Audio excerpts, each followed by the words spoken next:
It's Nathaniel's POV. Cassandra knew her words had reached Nathaniel. I stepped out of the hospital room, the cool breeze brushing against my face. I walked to the stairwell, took a deep breath, and pulled out my phone to dial Seraphina. Isolde's distress call had been cut off by Seraphina. Could I blame Seraphina for that? No. Her intentions were clear. She didn't want to go to Isolde tonight. She didn't know Isolde had an emergency. Could I blame Isolde? No. Calling me in a crisis was her way of trusting me. The blame was on me. I held responsibility for this. Seraphina's phone rang, but no one answered.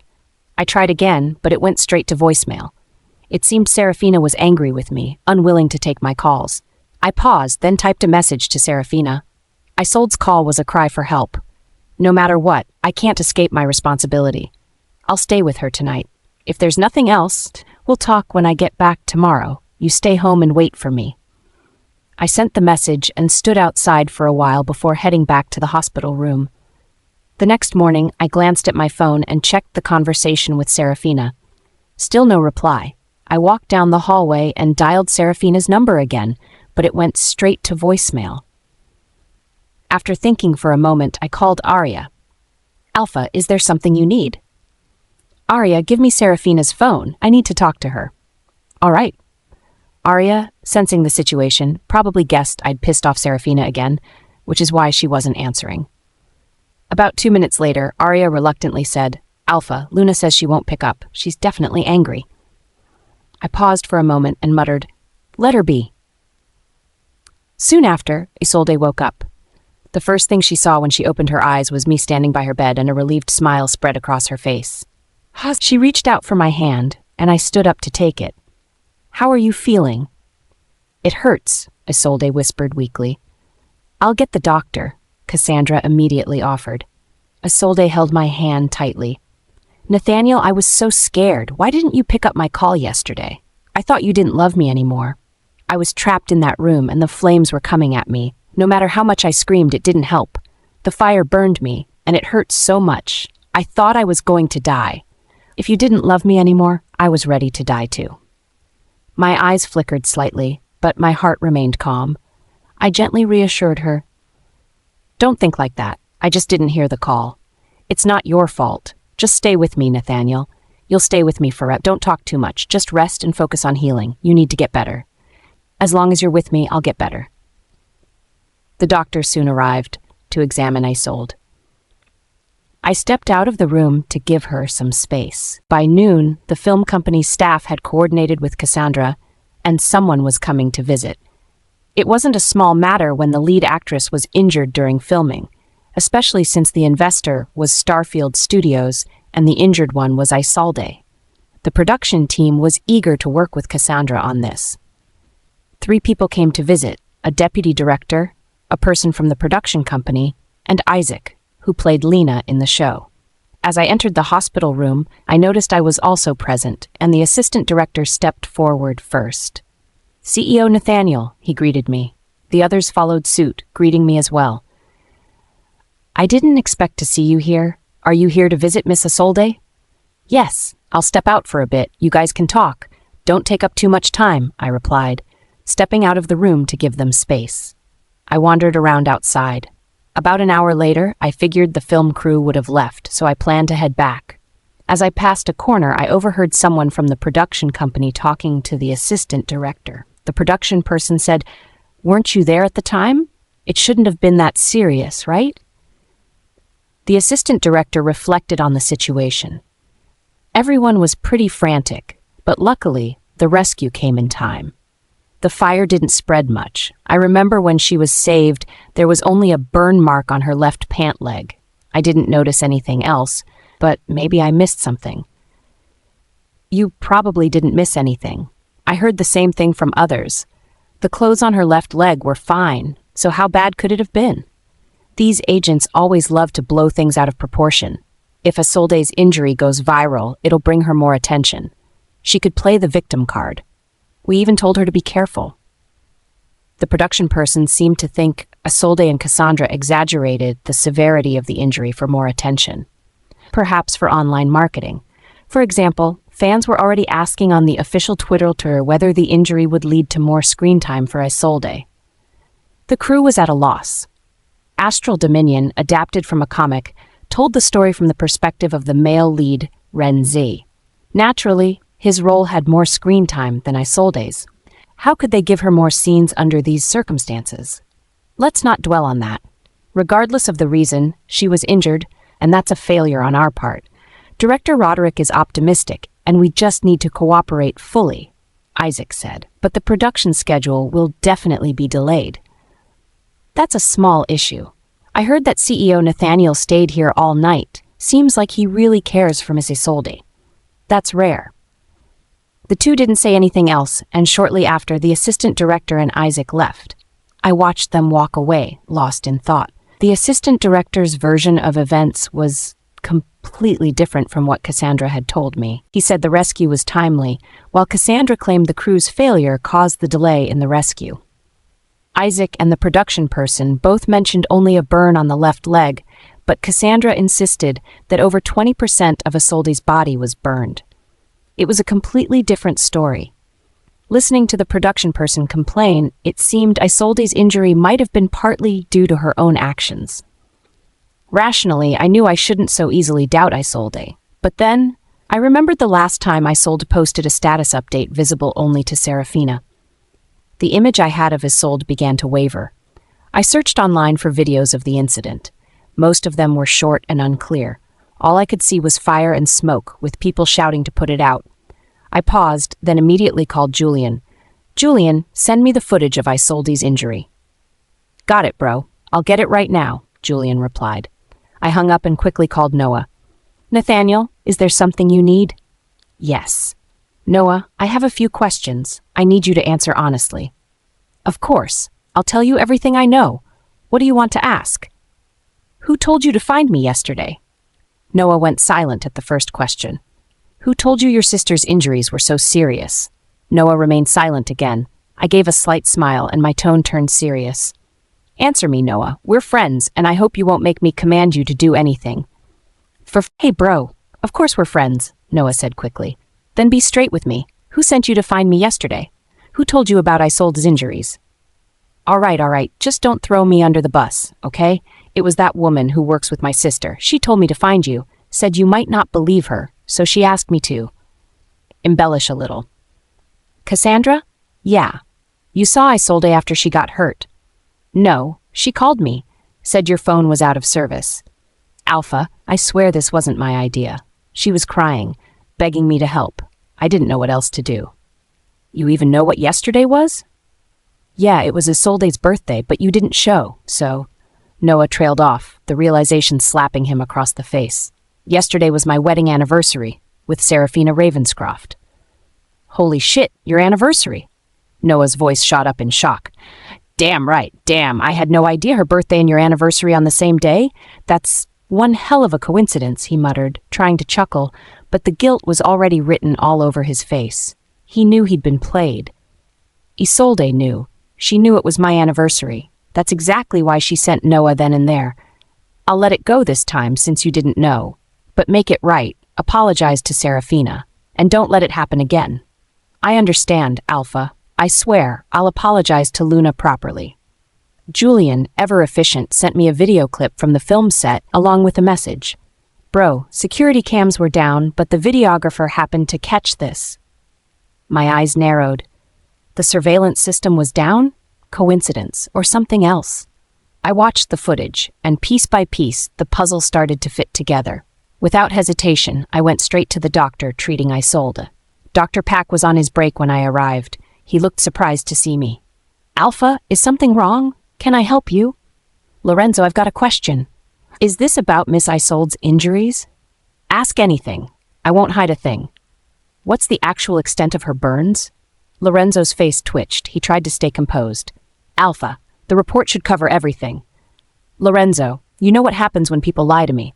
I'm sorry, Alpha, he blurted. The real burn area is less than 1%. Just a small scald on her leg. But Miss Isolde and her agent asked me to document it as more severe. I didn't realize they were trying to mislead you. So she was never unconscious. No, sir. She was fully alert when she arrived yesterday. Got it, thanks. I stood up and walked out of his office, stopping in the hallway near the patient rooms. I looked out at the sky, my chest heavy. If I hadn't come here myself, I never would have believed Isolde would conspire with her agent to fake this. Why? I could guess. But I wanted to hear it from her. I stepped into her room. Isolde smiled sweetly. Nathaniel, you're back. You didn't have to be gone so long. The director and the crew already left. My expression stayed blank. Just needed to clear my head. How are you feeling? Still hurting?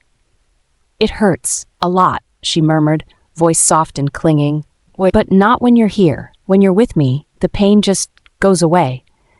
If I didn't know the truth, I might have stayed. I might have held her hand, comforted her. But now, watching from the outside, her whole act felt off. A little too rehearsed. She needed better training. I kept my face calm. Where exactly does it hurt? My back, my waist, my thighs, everywhere. Your back? You burned your back too? That's weird. Cassandra told me last night the burns were on your abdomen. She froze. Just a blink, but I caught it. Then she scrambled. I burned my abdomen too. It really hurts there. Is that so? I looked at her, eyes hard, cutting through the lies like glass. My gaze was sharp, unwavering, like it could slice through lies and expose the truth underneath. Yes, Isolde whispered, her voice barely audible. She nodded but couldn't meet my eyes. But I remembered something, I said, my tone flat. Cassandra didn't say the burns were on your abdomen. She said they were on your arm. So does your arm hurt? She froze. In that moment, the lie fell apart. You found out, didn't you, Nathaniel? Her voice trembled as her face crumpled with guilt. Tears welled up in her eyes. I'm sorry, I shouldn't have lied to you. This is all my fault. I was just scared. Scared you'd fall for Seraphina, that you'd leave me behind. When you sent that message yesterday just to wish me well, I thought you weren't even going to come. I didn't know what else to do. I just missed you so damn much. I love you too much, Nathaniel. I can't live without you. I stood there, emotionless, watching her cry, disconnected. And honestly, I couldn't tell anymore if those tears were real or just another act. After the whole status update incident, she'd said the same thing over the phone. She was scared. She loved me too much. That's why she did something stupid. Same lines, same excuses. After a while, even guilt starts to feel scripted. Seeing my expression, Isolde panicked. She threw off the covers and bolted out of bed, flinging herself into my arms, sobbing like the world was ending. I'm sorry, Nathaniel. Please, forgive me. I'll do whatever you say, I swear. I held her with one arm and reached into my pocket with the other, setting a small square box on the table. I actually got you a gift, I said, voice cool. Even if none of this had happened, I was planning to come last night. Isolde sniffled, still clutching my shirt. It's all my fault. I was just insecure. I shouldn't have lied to you. Nathaniel, please, just forgive me. I promise I'll do whatever you need. I looked down at her, my voice low but steady. Isolde, don't talk like that. You don't need to do whatever I say. You're your own person. You've done just fine on your own all these years in the Golden Crescent Pack. So let's be honest, no one's truly indispensable. Her eyes widened, panic flashing across her face. Boo, what does that mean? You're not. You're not choosing Seraphina, are you? Are you saying you don't want me anymore? I'm not sure your hometown suits you anymore. You've only just gotten back, and your condition's already getting worse. Maybe the environment at the Golden Crescent Pack would be better for you. No, I came back for you, Nathaniel. Please don't send me away. Let's not talk about this right now. Your injuries aren't serious. I'm heading back. Isolde was still clinging to me, unwilling to let go. But when she looked up and met my cold, detached stare, she flinched. Her arms fell away from me before she even realized it. I turned and walked out of the hospital room. I drove straight back to the office and headed to Seraphina's. Her office was empty. The computer was off. I flagged down a random V&R employee. Hey, do you know where Director Seraphina is? No idea. She didn't come in today. Seems like she took the day off. Got it. Thanks. Without wasting another second, I got back in the car and drove straight to the pack house. Phew, Alpha, you're back, Arya greeted me. I started up the stairs, asking casually, Where's Seraphina? Luna? She said she was out on a business trip. I froze mid-step. Business trip? Yeah, took her assistant with her. I went quiet, Slowly, I walked over to the couch and sank into it, leaning back as I pinched the bridge of my nose. I knew damn well she didn't have any trips scheduled for today. She must have moved it up. She did it on purpose. She didn't want to see me. I pulled out my phone and sent her a message on WhatsApp. "You're on a business trip. When will you be back?" But I already knew she probably wouldn't answer. That's how she gets when she's pissed. Sure enough, time passed, no reply. I called her. Each time she declined. By the fourth try, it hit me. I'd been blocked. With a sigh, I called Julian. "Find out where Seraphina went. Book me a flight and a hotel. Now." This couldn't wait. I needed to explain. Fast. If I let it sit, we might hit a point where there's no coming back. Julian called me back. "Alpha, she's headed toward the border of Duskfire Pack. You sure you want to go?" "I'm sure. Get me a private jet. I need to be there yesterday." "Bro, what the hell happened? You want backup? That area's not exactly friendly." "No, keep it quiet, just me." I didn't even pack a bag, just jumped in the car and headed for the airport. Seraphina's POV. I'd arrived a day early. There was no work today. After settling into the hotel, I ordered takeout for dinner and didn't step outside once. Once I finished eating, I absent-mindedly scrolled through my phone and picked some random soap opera to watch. I didn't want to be idle.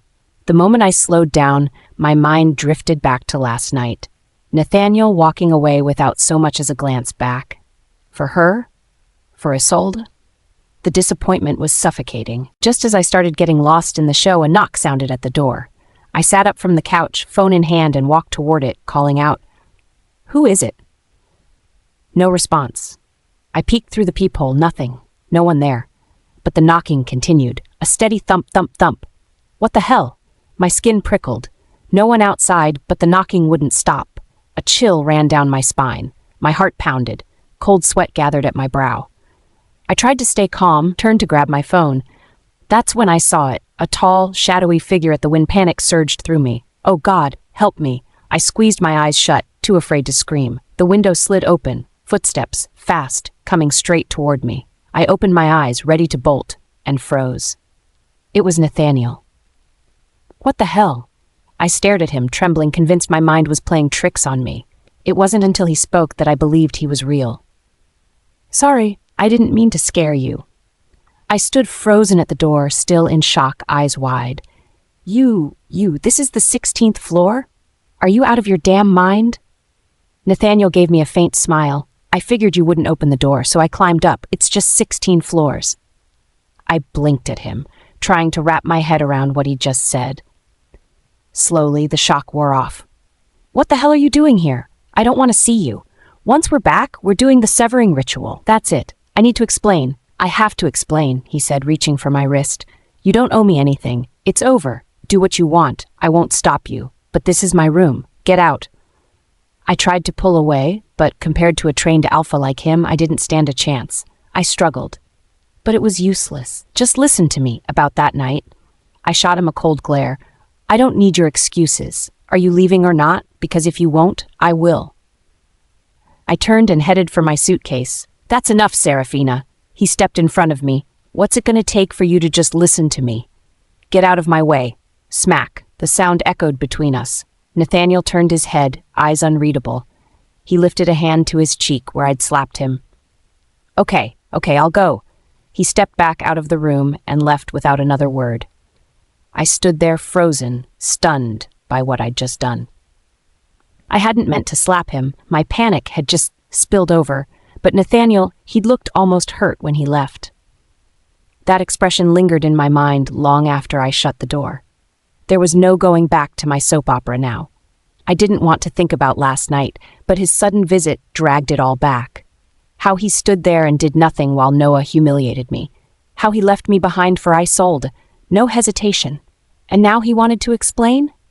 He followed me all the way to the Duskfire Pack for what? To tell me he needed to make sure Isolde was okay? That he was just worried? What about me? I wanted his care, his love, but he didn't give me either. He chose to walk away. Even after I told him, "Nathaniel, if you walk out that door tonight, we're done." And he still walked away. What was left to explain? His choices had already said everything. Nathaniel's POV. After leaving the hotel, I drove through the night back to the Silvermoon Crest Pack and threw myself into work like nothing had happened. I told myself not to think about Seraphina. But the harder I tried, the more impossible it became. Every time I closed my eyes, I saw her face. Happy, smug, furious, heartbroken. Every version of her haunted me, lingering just behind my eyelids. Sometimes I'd see that night, our anniversary, her eyes full of hurt, raw and aching. 2 nights in a row, I dreamed of her. The first one, we were in the moonlit oath hall, severing our mate bond. She was wounded after the vow was spoken, but she didn't say a word. She just turned and walked away. The hatred in her eyes, it wasn't fleeting. It was carved into her bones. She left the pack and never looked back. The second dream was worse. We broke the bond again, but this time she married Lucian. She looked radiant at their wedding. Half and wax, smiling, glowing, so fucking happy. I woke up drenched in sweat, heart pounding, and couldn't fall back asleep either night. I hadn't realized just how deep Seraphina had gotten under my skin. During the day, I buried myself in work, hoping to drown it out. Didn't help. I couldn't focus, couldn't think. And everyone around me paid for it, especially Julian, my beta, and the execs at the company. I was a goddamn ticking time bomb. Normally, people saw me as a capable CEO, cool-headed, approachable, decisive, ruthless in the boardroom when I had to be, but never needlessly cruel. I didn't dwell on mistakes. I expected solutions, not excuses. As long as someone fixed the problem, I didn't come down hard. Honestly, employee satisfaction at Silvermoon Corp was pretty damn high. But these last 2 days, I wasn't myself. Everyone tiptoed around me, just waiting to be the next person I snapped at. Julian walked into my office to grab my phone, standard protocol. My calls and audio logs needed backing up, and he was the only one I trusted to do it. I handed it over without looking up. "Hey bro," he said. "Gonna back this up real quick. I'll bring it right back. And seriously, stop sulking. Let's go grab a drink tonight, yeah?" I didn't answer. Didn't even blink. My fingers just kept moving across the keyboard, eyes glued to the screen. Julian let out a low chuckle and walked out, phone in hand. A few seconds later, the Bluetooth speaker on my desk crackled to life. "Hello, CEO Blackwood. This is Lord from Hongwei Technologies. About the electric vehicle plan you mentioned." I frowned. That was an old call. My phone must have still been connected to the speaker, and Julian must have hit play by accident during the backup. I leaned back, pinching the bridge of my nose as Lord's obnoxious laugh filled the room. Just as I got up to shut off the speaker, the recording ended, and the next one started automatically. "Hi." My whole body froze. It was Isolde. "Nathaniel, where is he?" "Seraphina." My hand hovered over the power button. "Seraphina, huh?" Isolde's voice was all smirk. "Nathaniel's making dinner for me right now."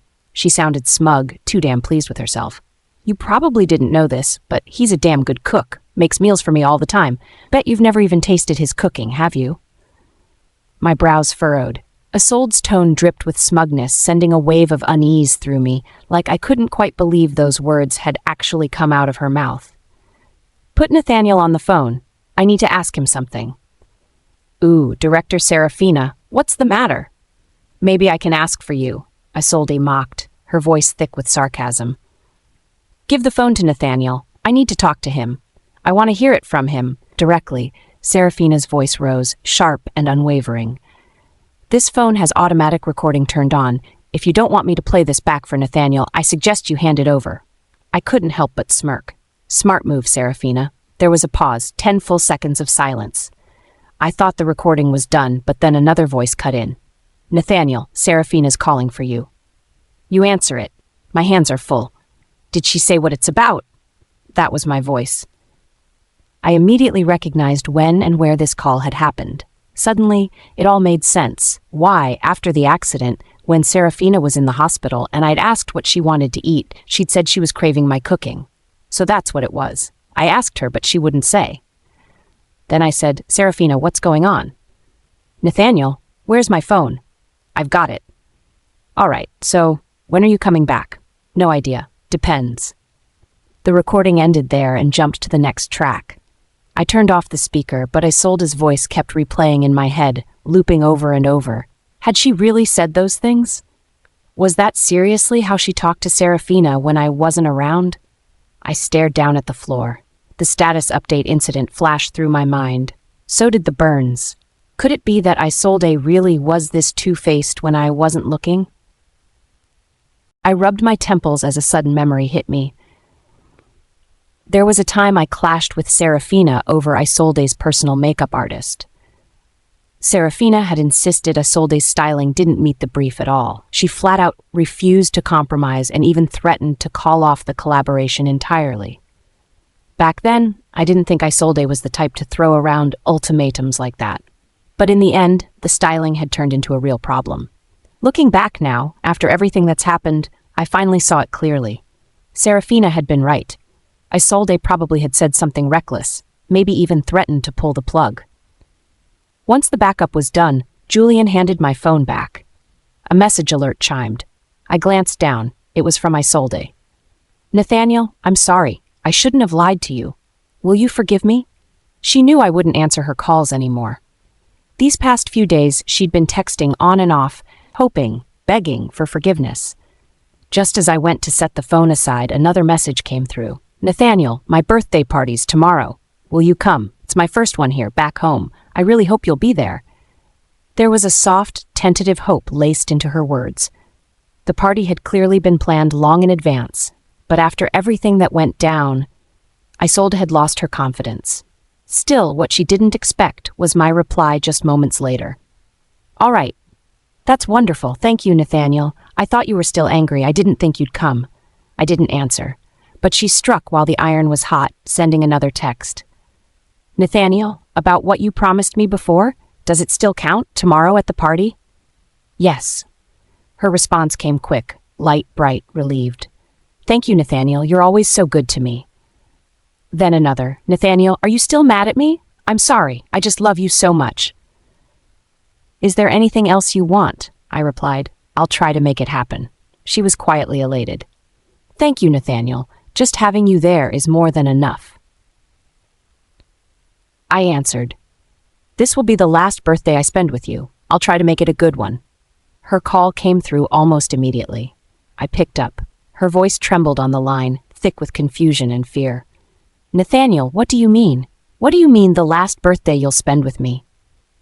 "From now on, September 20th is just going to be my wedding anniversary with Seraphina, nothing else."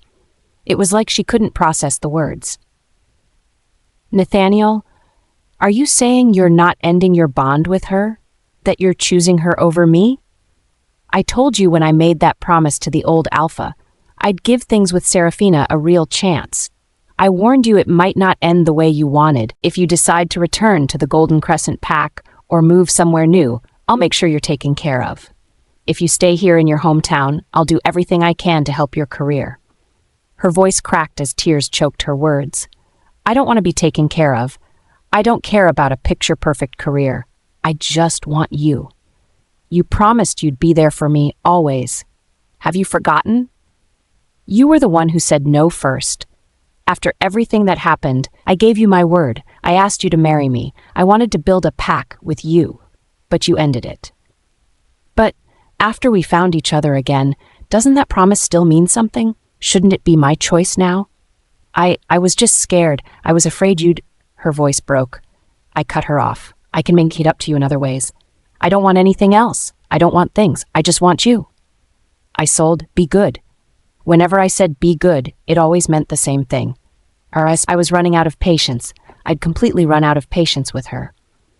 "Nathaniel, have you seriously fallen for Seraphina?" Isolde asked. She'd been looking forward to her birthday dinner for so long, never imagining it would be her last. She thought she had beaten Seraphina, but in reality, she'd lost everything. I didn't bother answering. If there's nothing else, I'm getting back to work. I hung up and set my phone down. It rang again. I hit silent without a second thought and flipped it over, face down on the desk. Leaning back in my chair, I loosened my collar and let out a deep breath. For the first time in a long while, I actually felt calm. Maybe it was just a shift in perspective. Meanwhile, on the other end of the line, Isolde stared at her phone, the call unanswered. Her chest tightened so hard it felt like she couldn't breathe. Why? How the hell did it come to this? Nathaniel was supposed to leave Seraphina any day now. She was supposed to be the new Luna of the Silvermoon Crest Pack. She was supposed to be the happiest damn woman in the world. But now, Everything had crumbled into dust. A dream shattered beyond repair. Hatred burned in Isolde's eyes, hot and blinding, threatening to spill over. Seraphina. This was all because of her. If that bitch had never shown up, she and Nathaniel would have been married by now. She clenched her fists. No, she wasn't going to accept this. Not now, not ever. Seraphina's POV. The business trip was supposed to last 4 days, but by late morning on the 3rd day, I'd already wrapped everything up, leaving me with almost 2 full days to spare. I gave my assistant some time off, told her to enjoy herself around the Duskfire pack. Might as well treat it like a mini vacation. That's when I got a message from Lucian on WhatsApp. Got some free time the next few days. Want to grab dinner? Aren't you filming right now? Haven't you seen the news? Isolde got hurt. There were some safety issues on set, so productions paused for a few days. I'm in Duskfire pack, doing a bit of PR for the movie. Flying back tomorrow. No way, I'm in Duskfire too, for work. Seriously? You done with everything? Dinner? Sure. I'll find us a restaurant, somewhere fancy, obviously. We eventually settled on a private club. Exclusive, discreet, and highly rated. Lucian got there first and booked a private room. He'd already ordered a few starters by the time I arrived. I'm here, I said, slipping inside. Take a seat, he replied smoothly. You're here to promote Astral Dominion? I asked as I sat across from him. Nah, one of our reality shows. Take a look, see if there's anything else you want to add. He handed me the menu. What for? You already picked all my favorites. Lucian chuckled, then asked, almost too casually, How are things with Alpha Nathaniel? My smile faltered. I brushed it off. Don't bring him up. You two fight? His voice was neutral, but there was a flicker of something. Was that satisfaction in his eyes? Probably about to break up. Why? He's not a fan of me having feelings for someone else. Lucian blinked. Wait, what? Don't tell me it's Isolde. Why would you even say that? I frowned, caught off guard. Was it that obvious they were fated mates? Nothing, just a guess, with all the rumors flying around online lately. Let's not talk about me anymore, I said quickly. What about you? When are you going to settle down? Me? No rush, still milking the heartthrob thing. If I start dating now, half my fan base would riot. You can't stay single forever. Let's see how Astral Dominion does first. True. If you win an award and make the jump to serious actor, no one's going to care if you date.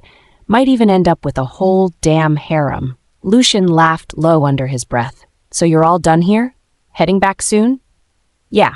Flying home tomorrow? Same. Want to fly back together? Sure. With rare free time on our hands, we grabbed 2 late-night movie tickets and took seats in the very back row.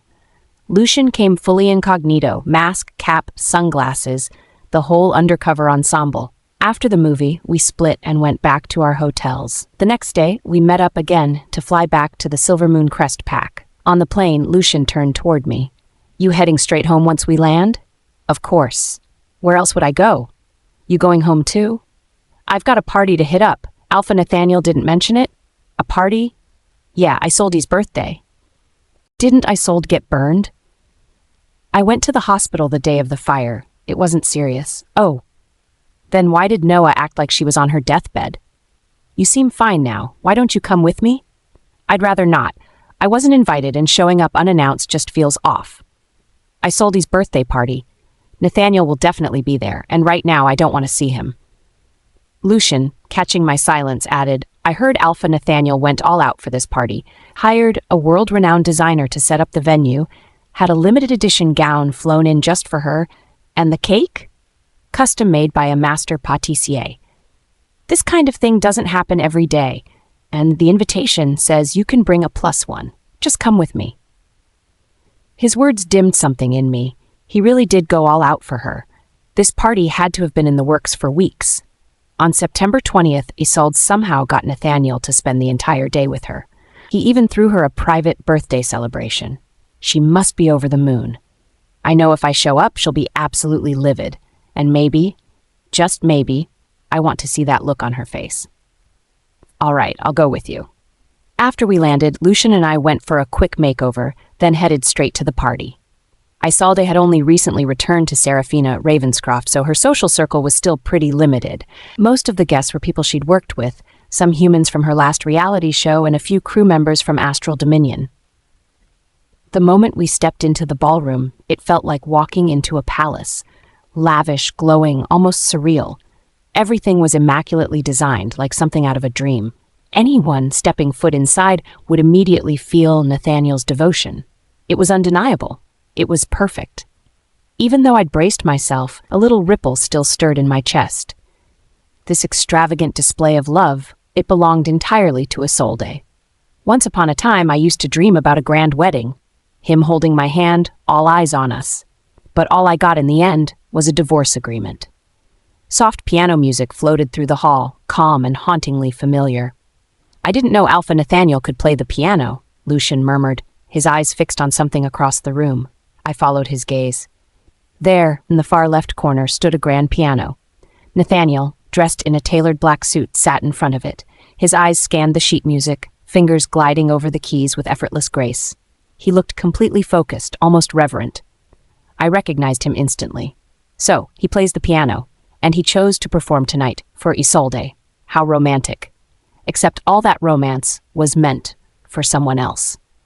My mate, I thought bitterly, playing love songs for another woman.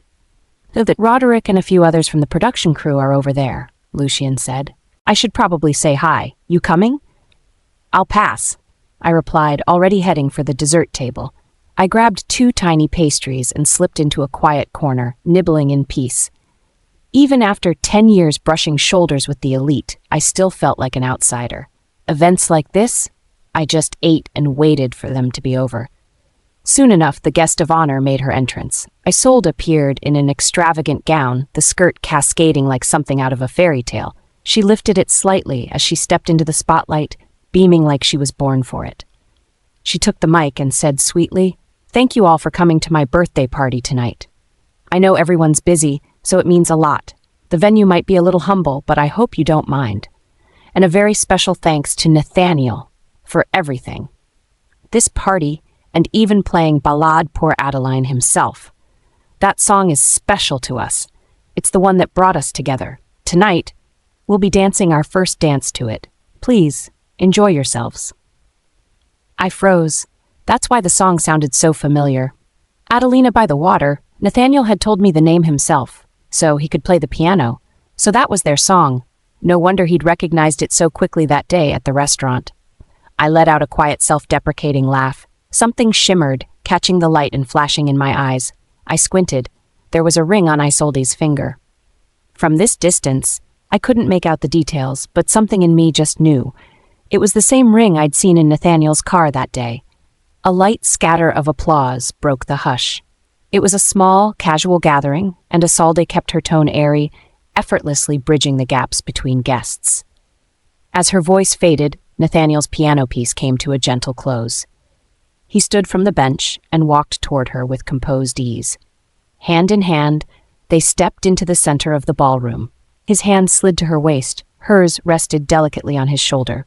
They began to dance, classic ballroom form, every move graceful and intentional. The music swelled. Step by step, they moved together, perfectly in sync, growing more fluid and elegant with each beat. Even from a distance, I had to admit, it looked effortless. They moved like they belonged to the music and to each other.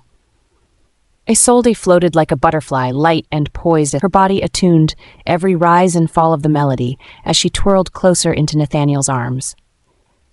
They'd obviously done this before. Unlike me, I was just the clueless country girl who'd stepped on Nathaniel's shoes the last time we danced. And suddenly, I understood that smugness Isolde always wore when she looked at me. She wasn't just confident, she was first. She was the first to taste Nathaniel's tenderness. He played the piano for her, danced with her, told her German fairy tales, bought her cakes, cooked for her, and me, I'd always be second to Isolde. My gaze drifted unfocused. In that moment I saw it, really saw it, the vast distance between Nathaniel and me. I used to think I knew him, but now I realized I'd just been fooling myself. The Nathaniel I thought I knew, he was only the version he allowed me to see. If he didn't want me to know something, I never would, like the fact that he played piano. But honestly, was I even surprised? He was the heir to the Silvermoon crest pack, raised with precision, trained by the best. Of course he knew how to play piano, just like he had that lethal, sculpted body. just like he'd mastered combat, just like he had unimaginable wealth, an ironclad routine, and brutal self-discipline. He worked out daily, ran every morning, kept his body honed like a weapon, only drank black coffee, no sugar, didn't smoke, rarely touched alcohol. Even his ballroom steps were flawless, refined. He could cook like a damn chef. And me? Next to him I was nothing, just a nobody who'd gotten lucky, adopted by the old Alpha. If not for that, I probably never would have met Nathaniel at all, let alone dared to dream of being his Luna. Maybe we were never meant to be. Suddenly, Nathaniel's step faltered. He almost tripped over Isolde, but his reflexes were sharp. He caught her in his arms in one smooth motion. She adjusted seamlessly. He kept falling back into step as if nothing had happened. The crowd chuckled, charmed by what they saw as playful flirting. Flirting while dancing, it had a certain magic to it. I remembered the night I danced with Nathaniel, how he teased me, how my cheeks had burned red, how the closeness between us had felt so real. We kissed afterward, arms tight around each other. If Isolde hadn't called that night, maybe things would have gone somewhere. Maybe something beautiful would have begun. But life doesn't deal in what-ifs. Isolde was the wall I could never break through, the chasm I could never cross. Isolde leaned in close, her breath warm against my ear. "Nathaniel, what's wrong?" I dropped my gaze. Nothing. As I turned away, I cast one last glance toward the corner, just to be sure. I hadn't imagined it. It was Seraphina. What the hell was she doing here? And how long had she been standing there? "Nathaniel, you're holding me too tight," Isolde whispered. I didn't answer. My eyes stayed fixed on the shadows where I'd seen her. The first song ended, and couples began pairing off to dance. Distracted, I loosened my grip. Isolde instantly grabbed onto me again. "Nathaniel, aren't we going to keep dancing? I kept my promise. That's enough." Her expression faltered. She bit her lip, still clutching my sleeve like it was the only thing holding her together. I glanced down at her hand and said flatly, "There are a lot of people here. Don't make a scene. Don't break the dignity I gave you." Slowly, reluctantly, she let go. "Isolde, you know the story of the boy who cried wolf, right? Keep pushing like this, and whatever feelings are left between us, they'll wear down to nothing. Be careful not to destroy what little we still have." "Nathaniel, I know I messed up. I'm sorry. I was just scared you wouldn't show up for my birthday. I missed you. I'd brought a ring with me that day. Even if she hadn't sent Noah, I still would have gone to see her. But the manipulation? It only made me resent her more. And these excuses? I'd heard them all before. I cut her off. Don't bother." The color drained from her face. I didn't give her another glance. My focus was already shifting, back to where Seraphina had been. But after only 2 steps, I realized she was gone. I stopped cold, scanning the crowd, and then I saw her. Seraphina, dancing with Lucian. A shadow passed through my gaze, Seraphina's POV. I hadn't planned on staying. Honestly, I wanted nothing to do with this mess anymore. But then Lucian came over, voice earnest, eyes sincere, and somehow I couldn't bring myself to say no. The problem was I'd never been good at dancing, and the moment I felt that scorching gaze lock onto me from across the room, my steps faltered. My body tensed, stiff as a board, like every wrong move echoed louder than the music itself. Still, somehow, we made it through the song. I waved Lucian off with a laugh. "That's it for me. If I keep going, I'll embarrass myself right into the floor. It's all good. I'll go slower. One more round. Come on, practice makes perfect." I sighed playfully. "All right, fine. I'll give it another shot." We started on a second dance. Nathaniel had taken a seat nearby, a glass of red wine resting casually in his hand. Lucian and I danced through several songs. The more we moved, the more I found my rhythm, my body looser, the flow easier. We fell into sync, smooth and almost graceful. But Nathaniel's gaze, it only got darker with each passing song. When the music finally faded out, a towering birthday cake was wheeled into the room. 10 layers high, each tier a masterpiece, elegant and extravagant, picture perfect. Everyone gathered around, clapping in rhythm as the birthday song began. "Happy birthday to you. Happy birthday to you." When the last note rang out, the room erupted in applause. Time for cake. Naturally, Isolde made the first cut. She sliced a piece and handed it to Roderick, the director from Astral Dominion. "Nathaniel, can you help me with the rest?" she asked sweetly. Nathaniel didn't say a word. He just took the plastic knife from her and started slicing into the cake. There were plenty of starlets nearby, stick-thin girls who wouldn't dare eat a slice but knew better than to refuse one. They hovered, laughing and chatting, subtly vying for his attention. I stayed off to the side, in no rush to squeeze into that crowd. Lucian leaned in. "You want some cake? I can grab you a piece." "Thanks, but I'll get one myself in a bit. I want to wish Miss Isolde a happy birthday anyway." He studied my face, then gave a nod. All right. The party was winding down nicely, exactly the way she'd planned it, which meant it was the perfect time for me to step in and ruin her moment, just a little. Guests had started to leave. The crowd around the cake was thinning. That's when Isolde called out, "Anyone who hasn't gotten cake yet?" I raised my hand with a smile. "Me." "Just a second." Her cheery tone faltered the instant our eyes met. Her smile froze. The corners of her lips twitched, just barely. My grin widened. "Miss Isolde, happy birthday." As I spoke, my eyes drifted to her hand. The ring on her finger, it was exactly the one I'd seen in Nathaniel's car. I knew it. The humans nearby, blissfully unaware of the subtext, probably thought this little exchange was charming, maybe even touching. But Isolde knew better. She knew I was here for one reason only, to piss her off.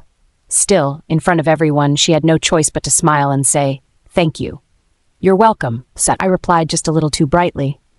Nathaniel glanced at me, then silently cut a slice topped with 2 strawberries and handed it over.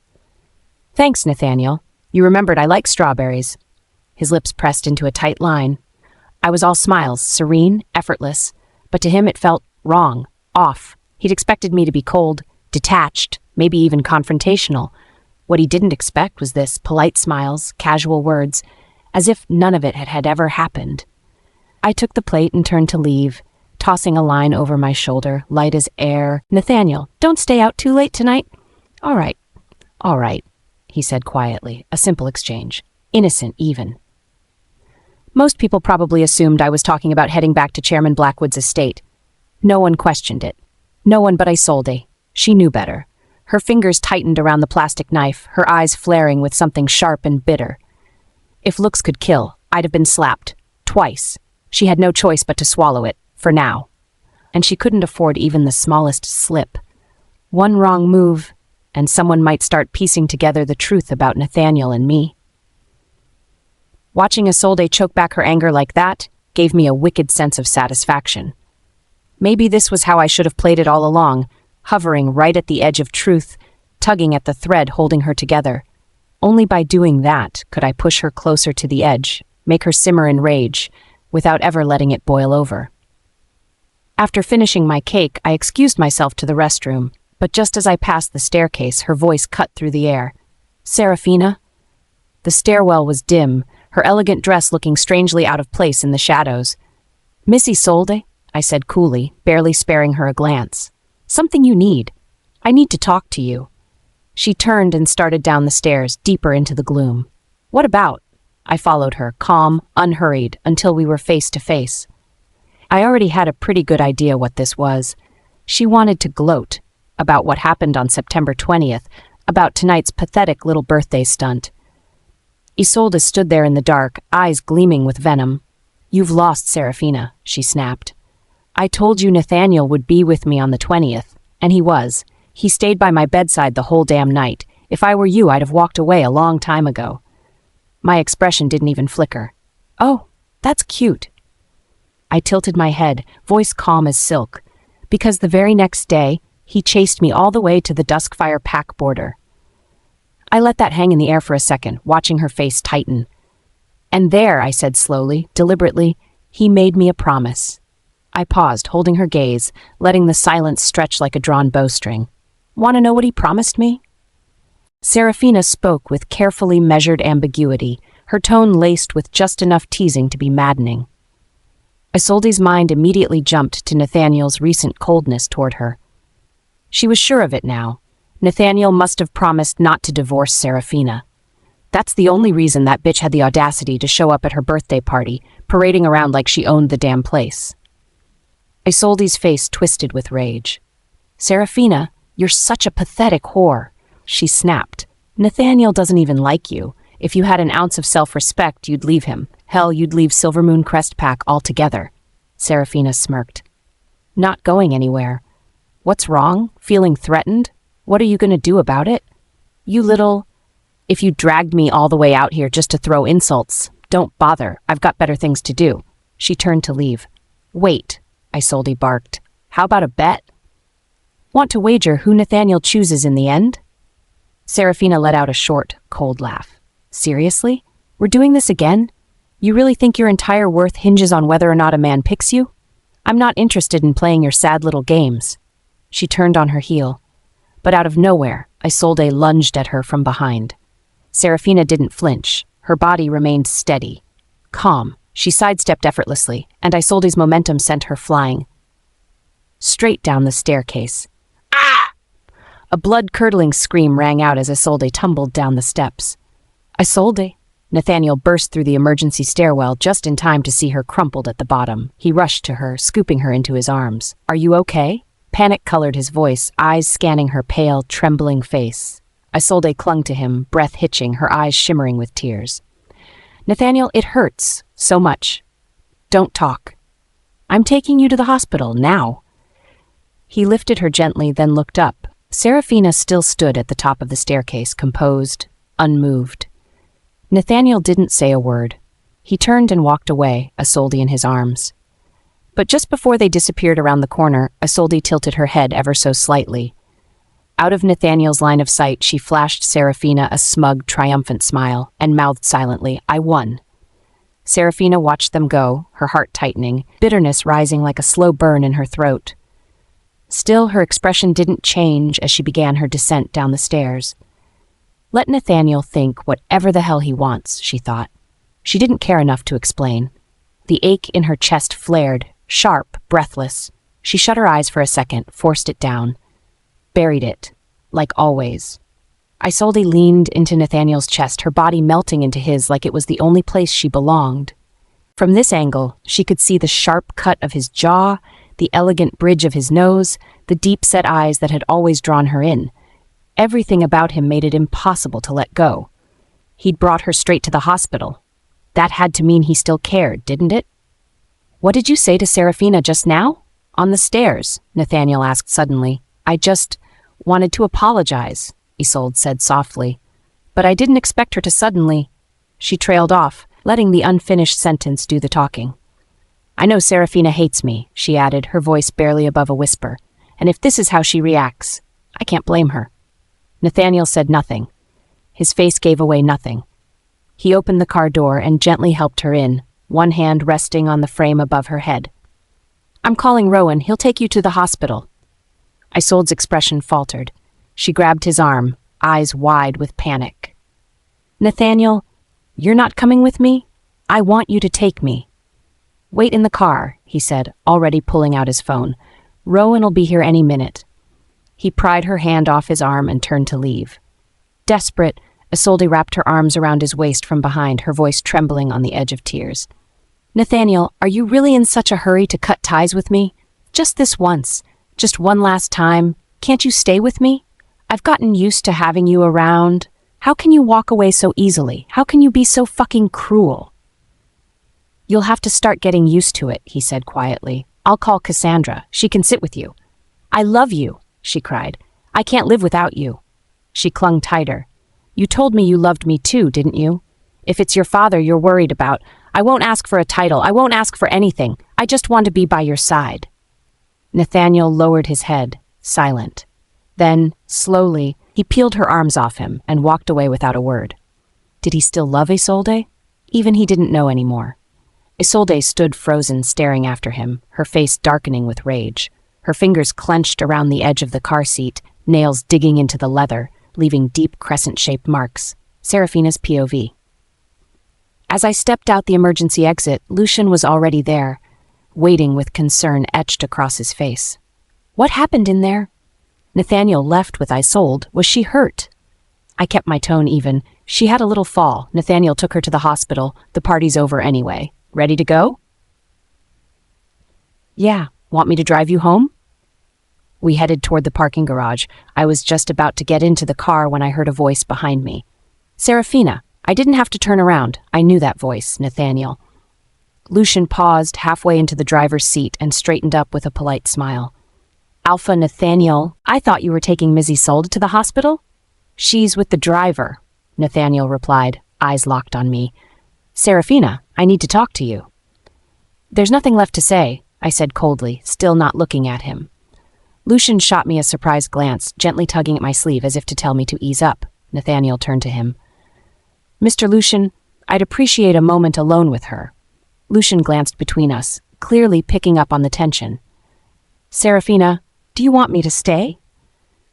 You go ahead, I said softly. This is something I need to deal with. If I didn't face Nathaniel now, he'd just keep chasing me down. And whatever mess this was between us, it wasn't Lucian's burden to carry. Lucian hesitated, then gave a reluctant nod. All right, then, I'll get going. Alpha, good night. He leaned in close, his voice low. If there's a misunderstanding, don't let it fester. Call me if you need anything. If only it were that simple. I gave him a small nod. Thank you.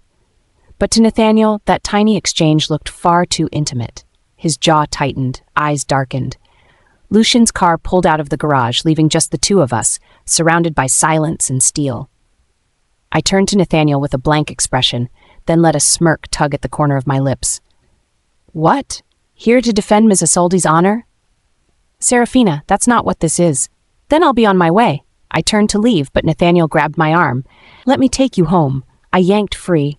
I don't need you to. Seraphina, Alpha, I said sharply, turning back with one brow arched in mock politeness. Do you have any other orders for me? That hit him like a punch. This cold, sarcastic version of me, he hated it. It pressed on his chest like a weight he couldn't shake off. I know you're still angry about that night, but... Don't, I cut in, voice sharp, eyes like ice. Don't bring up that night. You made your choice. There's nothing left to explain. The moment you walked out of that restaurant, whatever we had, it ended. But don't worry, I'll still play my part. I'll help you put on the perfect show for your grandfather so he can enjoy the rest of his days in peace. Ended? I don't accept that. We already signed the divorce papers. And what about the promise you made to him? I let out a bitter laugh.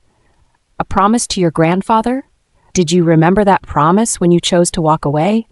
Of course I did. I laughed again, colder this time, and met his eyes. If you really remembered, you wouldn't have run to Isolde. Just admit it. You broke your own promise. You chose her, not me. I'm sorry. I didn't know she'd use Noah to lie to me. Her injuries weren't even serious. That's not the point. I stepped in, my voice low and cutting. She may have lied, but the fact is, you still left me for her. I begged you to stay, and you walked away. No hesitation. No second thoughts. That says it all. No matter how bad her injuries were, deep down, she's always mattered more to you than I do. And that ring I found in your car, that was for her, wasn't it? You planned to give it to her. Even if Noah hadn't shown up, even if we'd finished dinner, you still would have gone to her. She lied to you, and you still went to her damn birthday party. You still played the piano for her. You still danced with her. Didn't you? Honestly, I was the one being unreasonable. Given his history with Isolde, showing up for her birthday shouldn't have meant anything more than, well, nostalgia at best. Any other day, I might have brushed it off. But today wasn't just any day. It was our wedding anniversary. And no woman would be okay with her husband insisting on celebrating another woman's birthday on that day. From the start, I never stood a chance against Isolde. And now, nothing's changed. It never will. I was just planning to drop off a gift and head right back. Drop off a gift and head right back? I scoffed, cutting him off. Would you have come back at all? Do you think I didn't notice the night you snuck out and didn't show up until dawn? I was awake when you answered your phone. Nathaniel went pale. The secret he tried so hard to hide. Turns out I'd known all along. I just never said a word. Of course I knew. I've always been a light sleeper. He should have known better. I dropped my gaze. Just admit it, Nathaniel. It's Isolde you love, always has been. Even with that promise you made to the old Alpha, everything between us has just been a facade. You've never truly loved me. Sooner or later this ends. No, you're wrong. Nathaniel's hands gripped my shoulders, firm but trembling. If only it were that simple. If that were true, we could have just kept faking it for Grandpa and Grandma. But feelings, they don't follow rules. I thought I loved Isolde, I really did. But now when I close my eyes, even when I'm asleep, all I see is you. Seraphina, I think I've actually fallen for you. I froze, staring into his eyes, stunned. Did he just say he likes me? How? How could that even be possible? But his eyes, they weren't lying. Steady, honest, raw. Could this be real? The man I'd been waiting on for years suddenly saying he has feelings for me? Should I feel happy? No, not even a little. All I felt was a sadness so deep it felt like it lived in my bones. A moment later, I pulled myself together and laughed. Don't say shit like that, Nathaniel. In love with me? After all these years of knowing exactly where I stood? Of never being the one? And now, with Isolde, his Isolde, back in his life, he suddenly decides to catch feelings? It was laughable. I'm not joking, Seraphina, and you know damn well I wouldn't joke about something like this. I looked at him, long and hard, then let out another laugh. Bitter. Cold. What's so funny? He asked quietly. It's just ironic. If your idea of love is stringing me along while you still have unfinished business with Isolde, then I want no part of it. I already told her. That was the last birthday I'll ever spend with her. I stared straight into his eyes, watching for the tiniest flicker of a lie, but there was nothing. If this was an act, then damn, he deserved an Oscar. I let out a hollow laugh. So what you're saying is, you're not ending our mate bond? I'll be with you forever. From now on, September 20th won't be Isolde's birthday anymore. It'll be our anniversary. I stood frozen, unsure how to react. Something I'd been longing for, dreaming about, had finally happened. Was I happy? Of course I was, but not as overjoyed as I'd always imagined I would be. It didn't feel real. Lately, even in my dreams, all I saw was Nathaniel and me standing in the moonlit oath hall, his voice cold, distant, as he severed the bond between us. I'd never let myself imagine we might actually stay together. And now, this impossible dream was unfolding right in front of me? Too happy to function? Nathaniel teased, catching my dazed look with a crooked grin. No, I said quickly, too quickly. His smile faltered. He frowned slightly, his voice gentler now. Seraphina, about Isolde. Her situation, I played a part in it. I made her a promise. If she stayed in the Silvermoon crest pack and committed to a future here, I'd take care of her. I can't just walk away completely, but I'll keep my distance as much as possible. I won't see her unless it's absolutely necessary. From now on, my heart is yours. Can you live with that? I didn't answer right away. A part of me had already started retreating from him, quietly, invisibly. I didn't trust him the way I used to. Seeing my hesitation, he pushed on. I won't ever meet with Isolde alone again. If I have to see her, I'll bring you with me. And if you don't want to come, I'll take someone else. Hell, you can pick who. It doesn't matter. I just want you to feel safe. I don't need a babysitter, I said flatly. Just answer this. If she calls you again, says she's sick or something's wrong, what will you do? I won't go to her. Not alone. If it's truly unavoidable, I'll take you with me. Then I hope you stick to that, I said, my voice cool, because I knew one thing for sure. Isolde wasn't going to give up that easily. And how Nathaniel handles her from here on out, that's what matters most. As for me, I'd stopped hoping a long time ago. All I wanted now was for the old Alpha to live out the rest of his days in peace. Nathaniel, blissfully unaware of my true feelings, thought I'd forgiven him. He exhaled, visibly relieved, and pulled me into his arms, his face soft with affection. Thank you, my beautiful Luna. His hands settled at my waist, his jaw brushing against my temple, holding me like I was something fragile and priceless. I stayed quiet, placing a gentle hand on his shoulder, just enough pressure to ease him away. He felt it, that subtle resistance, and he let go. Let's head back to the pack house, he said. Okay, I replied softly. Nathaniel called the hotel manager, and within minutes, a car was waiting to take us home. We arrived at Crimson Hollow Estate just as the sun dipped below the treetops. The car rolled to a stop at the front of the villa, and we stepped out, one after the other, walking side by side into the courtyard. Our steps were perfectly in sync, but we didn't say a word. Arya spotted us returning together. We weren't acting particularly close, but something in the air had shifted. Had we made up?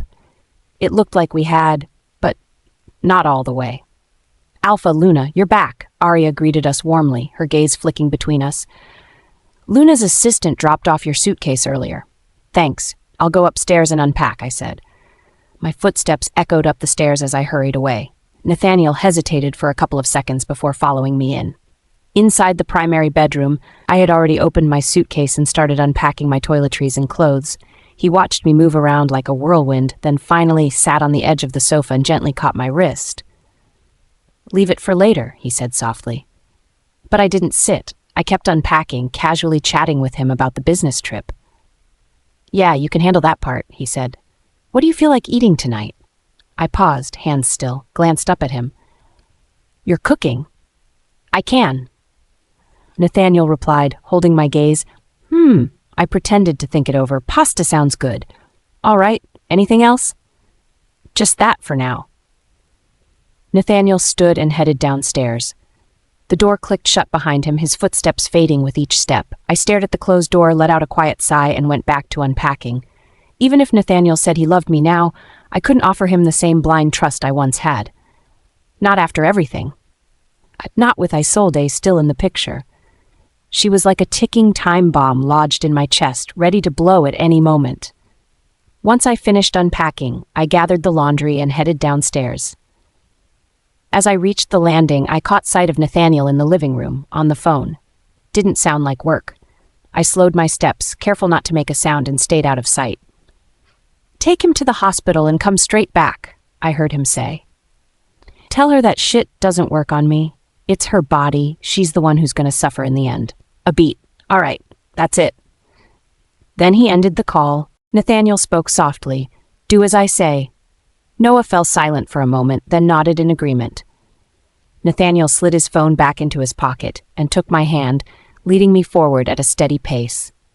The silence hung in the air. After a while, I spoke up. "Noah apologized to me, but you want everyone else there? Isn't that just going to make him uncomfortable in front of them?" "So what?" Nathaniel replied, unbothered. "I just don't see the point in calling everyone. A simple dinner with Noah, just the two of us, would be enough." It was something I used to wish for, but now that it was happening, I didn't feel as thrilled as I thought I would. It almost felt like a non-issue. If this had happened when I first became Luna, I would have been ecstatic if Nathaniel had asked his friends to recognize me. But now, with everything that had happened with Isolde, I knew his friends wouldn't accept me. They'd just think I'd stolen Nathaniel away from her. Even if they pretended to be polite for his sake, it wouldn't be genuine.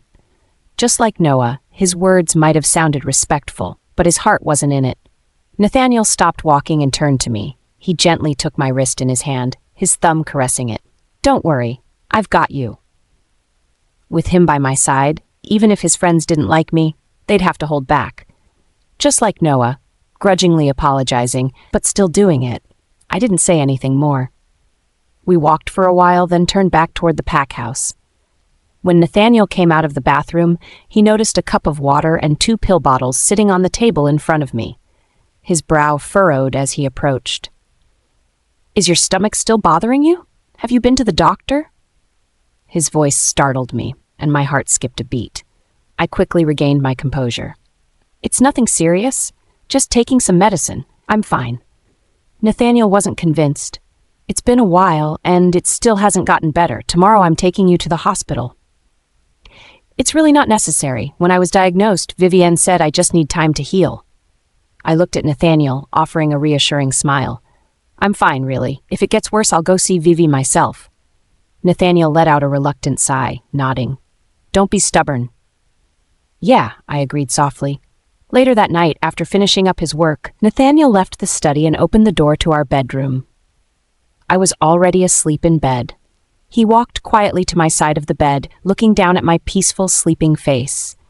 It was calm and beautiful. I was curled up in the blankets, like a little lobster. He went into the bathroom, and a few moments later he returned wearing a bathrobe. He pulled back the covers and slid into bed beside me, pulling me close.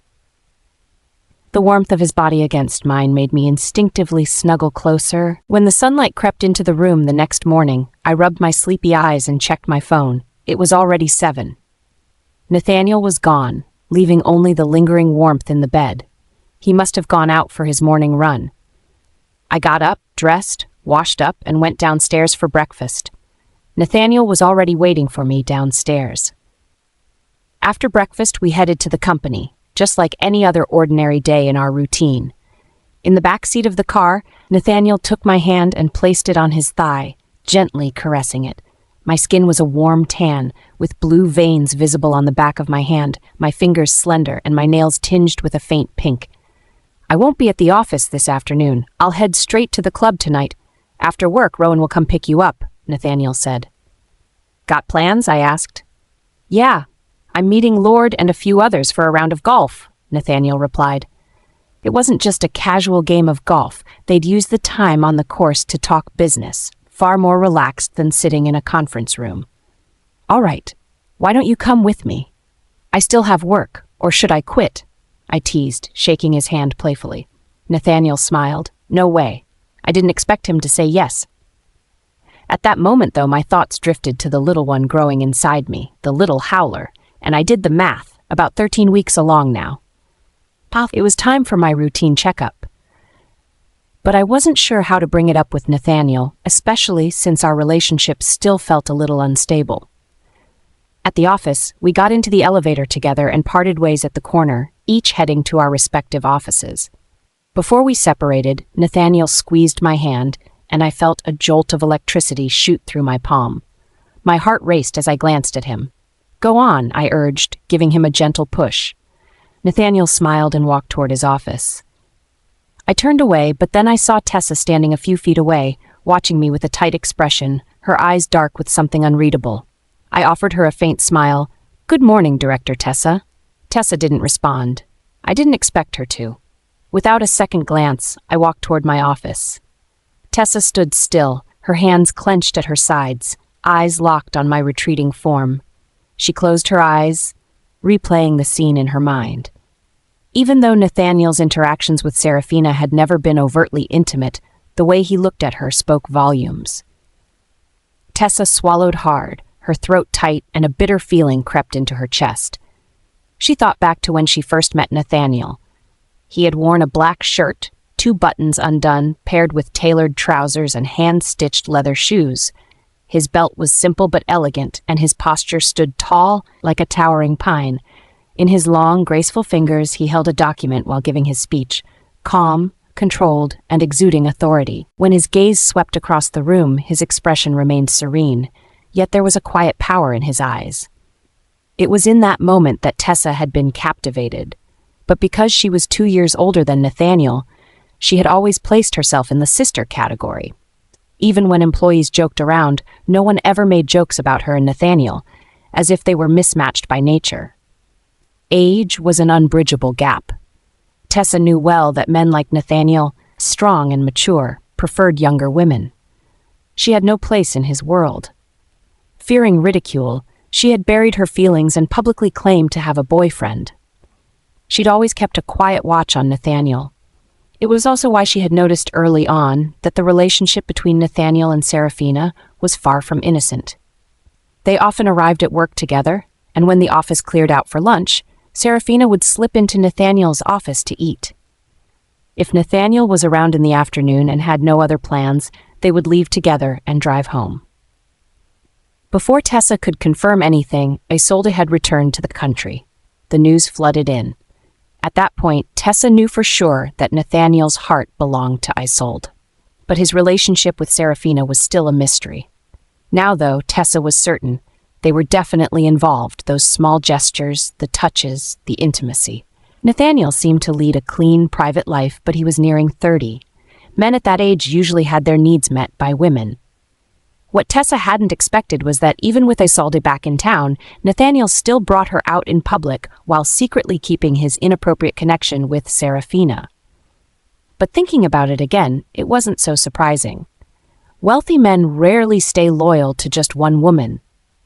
Nathaniel, like many powerful men, probably didn't care much about moral boundaries when it came to sex. That thought sparked something in Tessa's mind. She bit her lower lip. If Seraphina could have him, why couldn't she? After work today, I had planned to grab a cab to the club, but to my surprise, Nathaniel showed up to pick me up. Once I got in the car, Nathaniel explained, "The meeting ended early this afternoon, so I decided to come back." I nodded and stared out the window as the city scenery passed by. By the time I snapped out of my thoughts, the car had already stopped. I glanced around, but it wasn't the club. Just as I was about to ask where we were, Nathaniel had already stepped out and opened the door for me. "Where are we going?" I asked as I got out of the car. Nathaniel took my hand and led me toward a nearby jewelry store. "We're buying something." Buying something. What could it be? Although I was curious, I decided not to ask any more questions. The moment we walked into the store, the saleswoman greeted us with a big smile. "Mr. Nathaniel, Miss, what kind of jewelry are you looking for? I'll have it brought to you." She looked genuinely surprised. Just yesterday, the tabloids were still talking about Nathaniel attending Isolde's birthday party, and here he was, holding another woman's hand and shopping. The love lives of the rich are truly a mystery. Her surprise was there, but it didn't show, only politeness and respect. Nathaniel settled on the sofa in the VIP area. "Bring us the latest couple rings to look at." "Of course, sir, miss. Please wait just a moment." The saleswoman quickly called for the staff to prepare coffee and hurried off to fetch the rings. Couple rings? Was one of Nathaniel's brothers getting married? I sat on the sofa, took a sip of coffee, and checked my WhatsApp, replying to work messages from my assistant, Vea. The saleswoman returned with several new couple rings, laid them out on the table in front of us, and began her pitch. "Sir, please take a look. These are our brand's newest designs, very popular with young couples, especially this one. It's got a unique design, elegant yet bold, and it sold really well last month." As she spoke, she picked up one of the women's rings and slipped it onto her own ring finger, presenting it to Nathaniel. "What do you think, sir?" "What do you think?" Nathaniel asked, turning to me. The saleswoman quickly turned her attention to me. I put my phone down, glanced at the ring on her finger, and nodded. "It's nice, a great gift for someone." Noticing my lack of enthusiasm, Nathaniel snatched my phone from my hand and switched it off. "It's not for someone else." I stared at him, confused, then took my phone back. "Then what is it for?" Nathaniel pursed his lips, took my hand, and intertwined our fingers. He glanced at our ring fingers and asked, "Don't you think something's missing?" I froze for a second. Then it hit me. Nathaniel wanted us to buy couple rings. I looked at the display of diamond-studded rings, but I didn't feel that excitement I was expecting. No burning desire to pick one. If it had been our wedding anniversary and Nathaniel had given me a couple's ring, even a simple one, I would have been ecstatic. But that day, he had given me a jade bracelet, and it had shattered. It felt like there was now a crack in our relationship. The memory of that night had become a thorn in my heart. It dug deep, and every now and then it would sting with pain. The piece we had now was just barely hanging on. It was like a cigarette butt that had been smoked to the filter. One touch, and it would crumble into ash, blown away by the wind. Nathaniel, noticing my distant look, picked out a women's ring from the tray. He gently lifted my left hand and slid the ring onto my ring finger, studying it for a moment before asking, "Do you like it?" I snapped out of my thoughts and looked up into Nathaniel's eyes. The chandelier in the VIP room gleamed with a soft brilliance, its light reflecting in Nathaniel's eyes in a way that felt almost too intimate. I quickly turned my gaze away, focusing on my left hand instead. Beneath the lights, the pigeon-sized diamond sparkled fiercely, its fiery brilliance almost blinding. The saleswoman jumped at the opportunity, her voice warm and eager.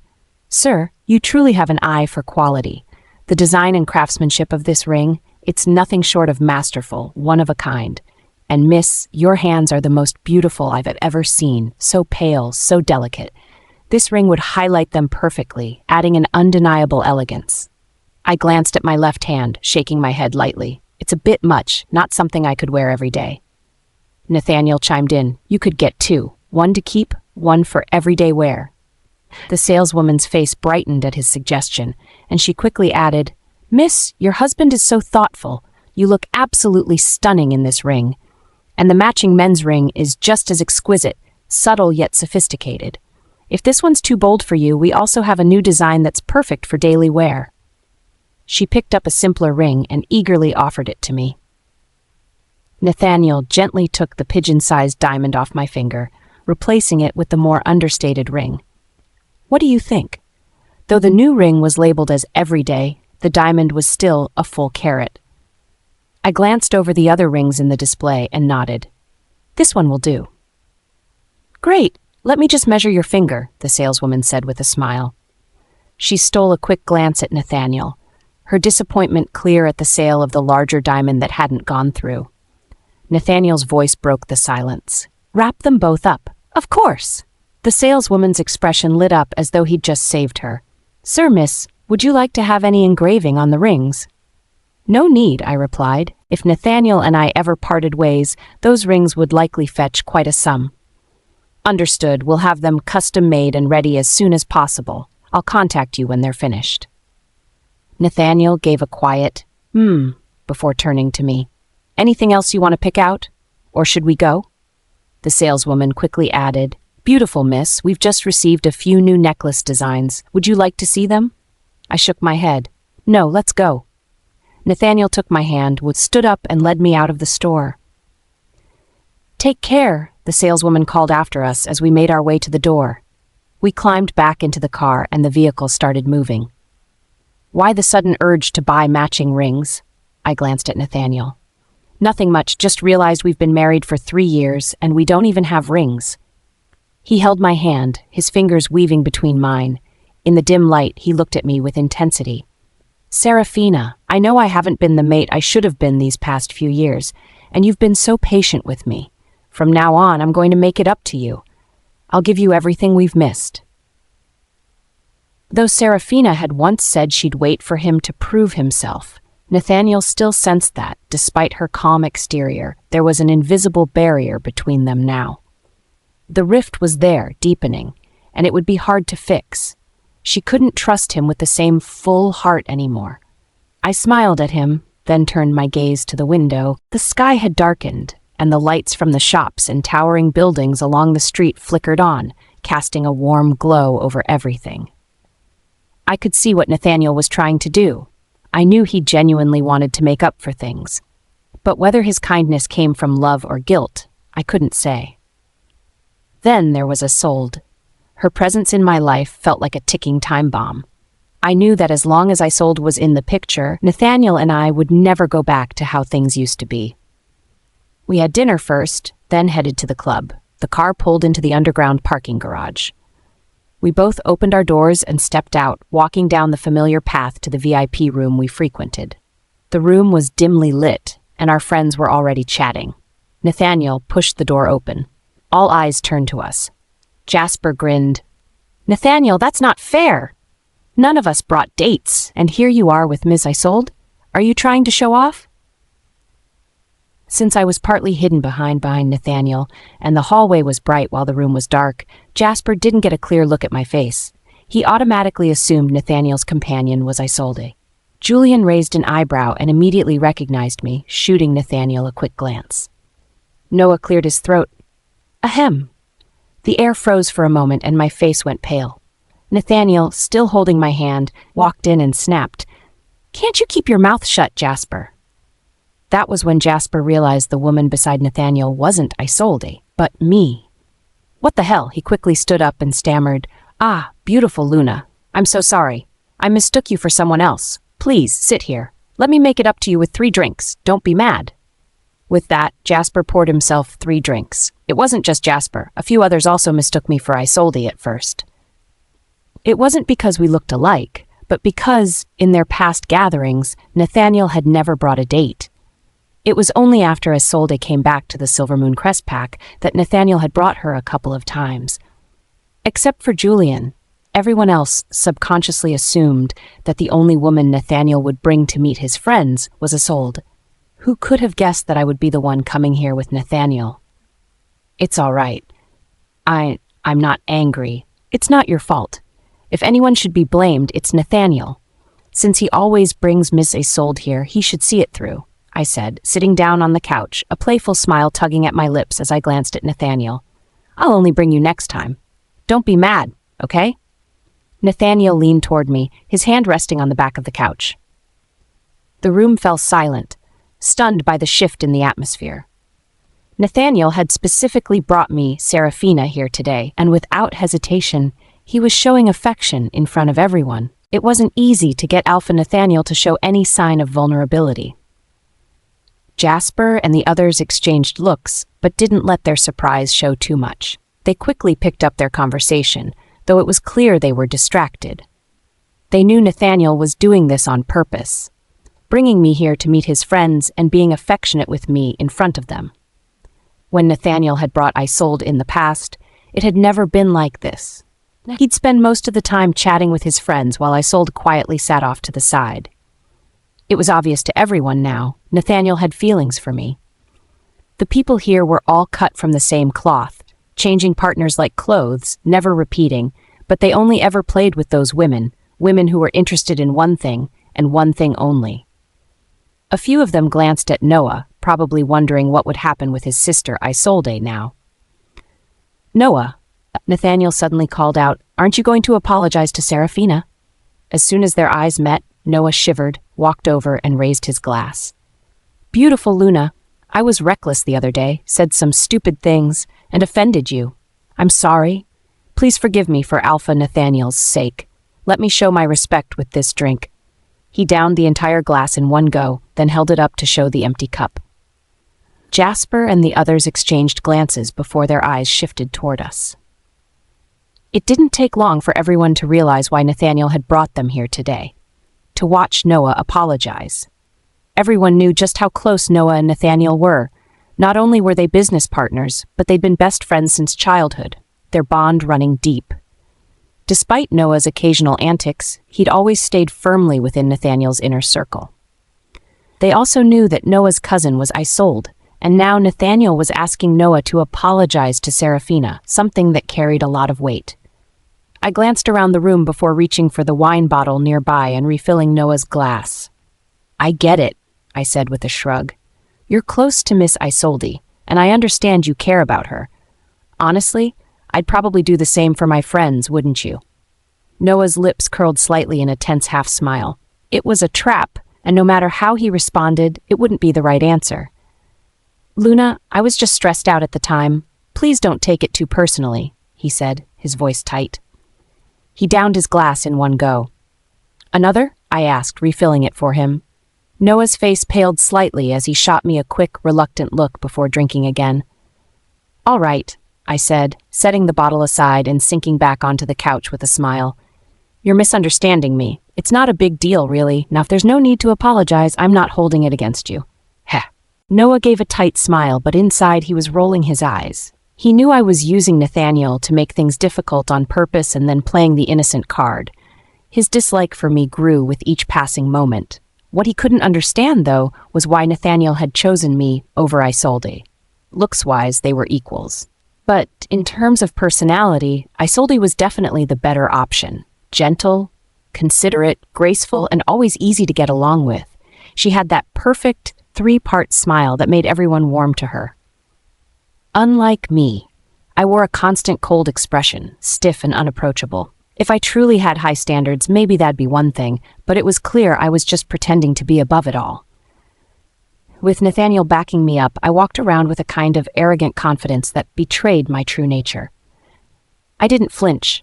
I knew Noah didn't like me, and I wasn't going to waste my time trying to change his mind. An apology, an acceptance, that was all that mattered, as long as the appearance was kept up. Nathaniel shot Noah a long, thoughtful look before turning his gaze back to me with a smile. "Satisfied?" Hearing Nathaniel's question, I smiled softly and replied, "Honestly, I didn't really need an apology." As I watched the interaction between them, Noah's expression grew more and more conflicted. Julian, though unsure of the full story, had a pretty good idea that Noah had messed up somehow, which was why Alpha Nathaniel was standing by Luna's side. He stepped forward to lighten the mood. "What kept you so late today? Did Lord and the others hold you up?" Nathaniel answered, "No, Seraphina and I were picking out matching rings. We got a little delayed." "Oh, my brother, you've finally done something romantic," Julian joked. Jasper and the others looked just as surprised. Despite their inner confusion, they kept their reactions in check. Still, their faces remained neutral, though someone teased Nathaniel. "What kind of rings did you pick? Was it a giant diamond?" Others started complimenting me. "Haven't seen our Luna in a while. She's looking even more beautiful." Julian suggested, "Since we've got nothing better to do, how about a game of Texas Hold'em?" I'm going to take all your money." Everyone turned their gaze to Nathaniel. "All right, I'll play for a bit. But don't start crying when you lose, clowns." Nathaniel chuckled as he stood up. The room was fully equipped with all sorts of entertainment, and everyone moved toward the poker table. Noah declined to play, so the rest gathered around the table, ready to start. Someone kindly pulled up a chair for me and placed it behind Nathaniel. I thanked them and sat down. Nathaniel glanced at me, asking, "Can you play Texas Hold'em?" I nodded. I used to play with my grandfather when I was a kid. My poker skills had been taught to me by the old Alpha. When I was little, I loved sitting behind the old Alpha watching him play cards. After seeing it so many times, I eventually picked it up. Watch enough and you just learn. Before long, Nathaniel's phone rang. He pulled it out of his pocket, glanced at the screen. It was a business call. He stood up and started walking toward the door. "Cover for me. Play for a bit." I nodded. "All right." After sitting in Nathaniel's seat, waiting for the dealer to shuffle the cards, I finally asked, "What's the minimum bet?" Jasper held up 5 fingers. I raised an eyebrow, confused. Julian explained, $500. The large stakes startled me, and I immediately became more focused. In the hallway near the stairs, Nathaniel hung up the phone and turned to find Noah standing a little way off. "What are you doing out here?" Nathaniel asked. "Just getting some air," Noah answered, walking up to Nathaniel and stopping beside him.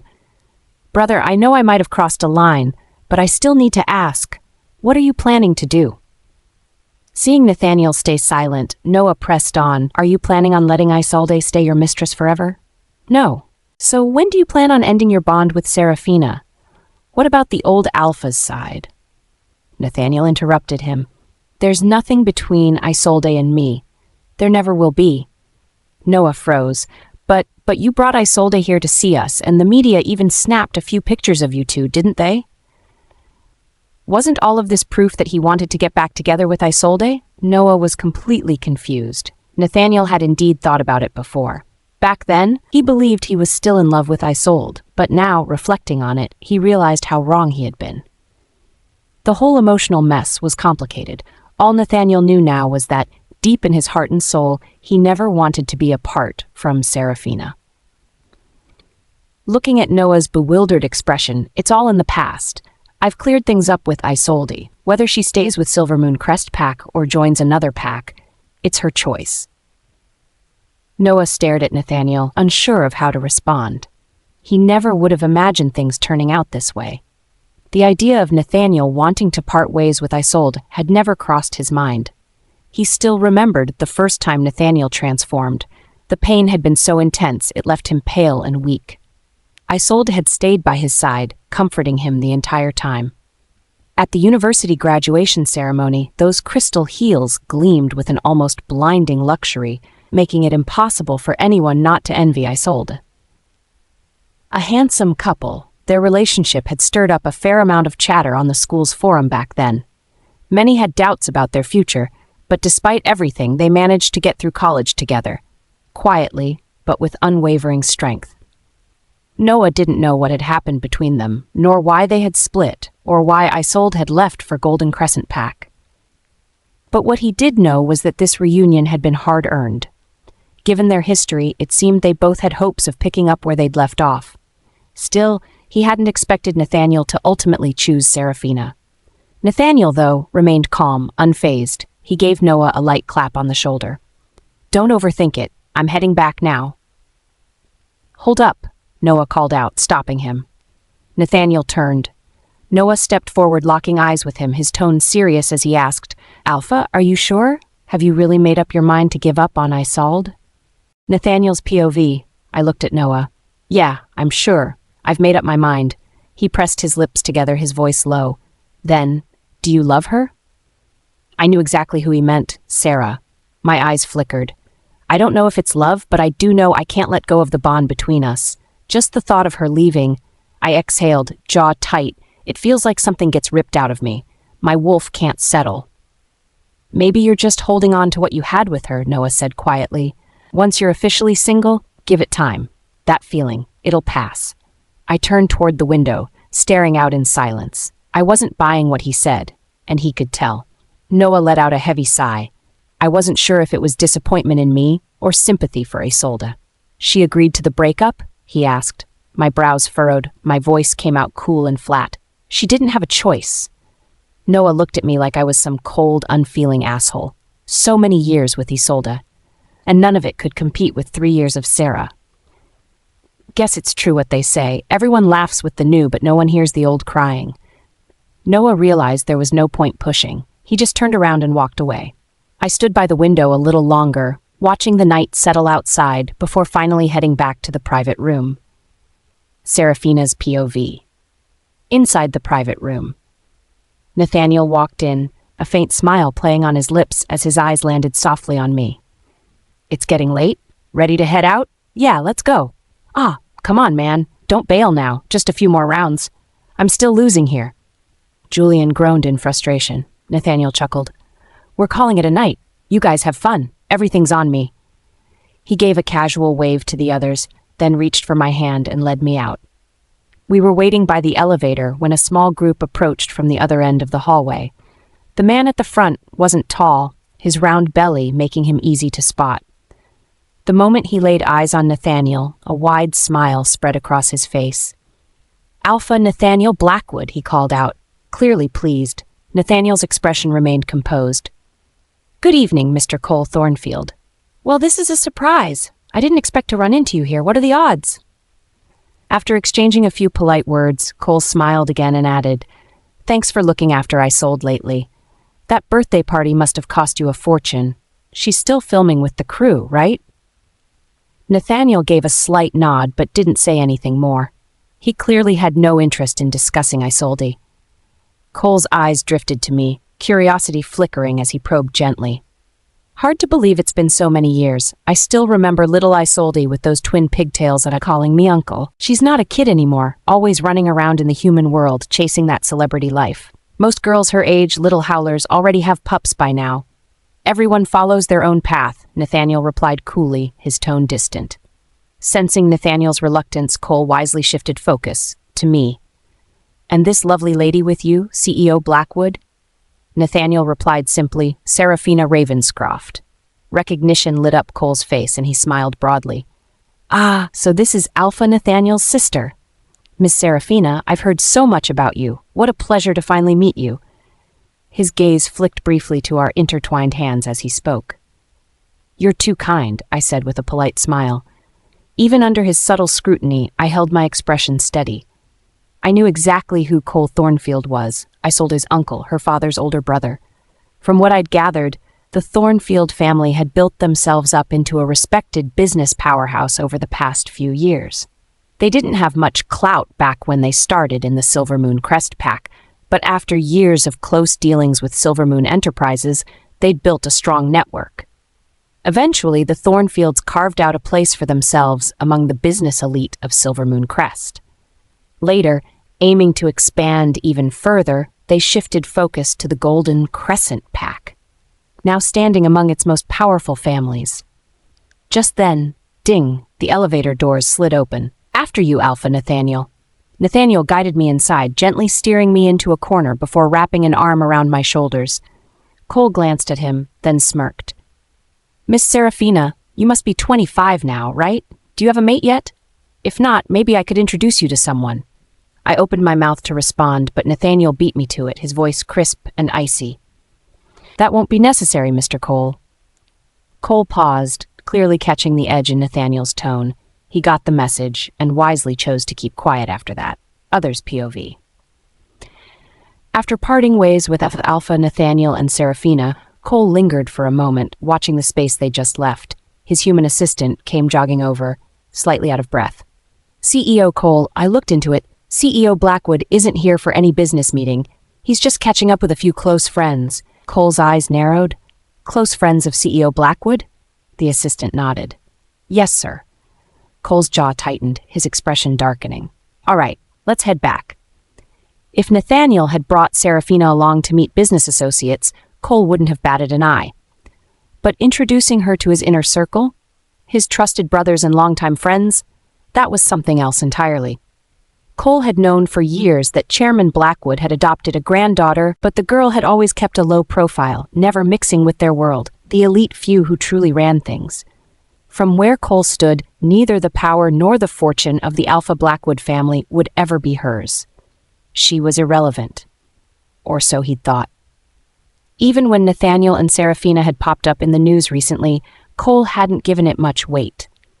His brother had told him Nathaniel and Isolde were closer, that the whole Seraphina thing was probably just another tabloid misfire. But what he saw today, that wasn't media bullshit. Nathaniel's behavior toward Seraphina, it wasn't casual, it wasn't brotherly. There was something there, something deeper. And just like that, a quiet but undeniable sense of threat began to curl in Cole's gut. Cole's POV. If Nathaniel had been with any other woman today, I wouldn't have batted an eye. But no, it had to be Seraphina. Seraphina Ravenscroft wasn't just any woman. Sure, she was the daughter of the old beta, but her parents had passed away long ago. By birthright, she didn't hold a candle to the daughters of the more powerful families. But life threw a curveball. The old Alpha adopted her, and he clearly adored her. Nathaniel, on the other hand, was the heir the old Alpha had personally groomed, his grandson in everything but name. Their bond ran deep. If the old Alpha wanted to matchmake the two of them, Nathaniel might not even resist. His respect for the old man went that far. Which meant one thing, Seraphina was officially Isolde's biggest threat. Just then, my assistant came running up. "CEO Cole, should we follow them?" "No," I said coolly. "If CEO Blackwood isn't at an official event, it's personal. Let's not intrude. Follow Alpha? Nathaniel? What am I? Suicidal." "Understood, sir." When I got home, the housemaid met me at the door with a glass of water. "Master, Mr. Miles has been waiting in the reception room for about an hour." Mr. Miles, that would be my younger brother, Miles Thornfield, also known as Isolde's father. Just hearing his name made my brow tighten. I gave a curt nod and headed upstairs. I paused in front of the study door, hesitating for a split second before pushing it open. "Hey bro, you're back," came Miles's lazy voice. He glanced over at me but didn't bother getting up from the sofa. I walked in and sat down across from him. "Yeah, so what brings you here today?"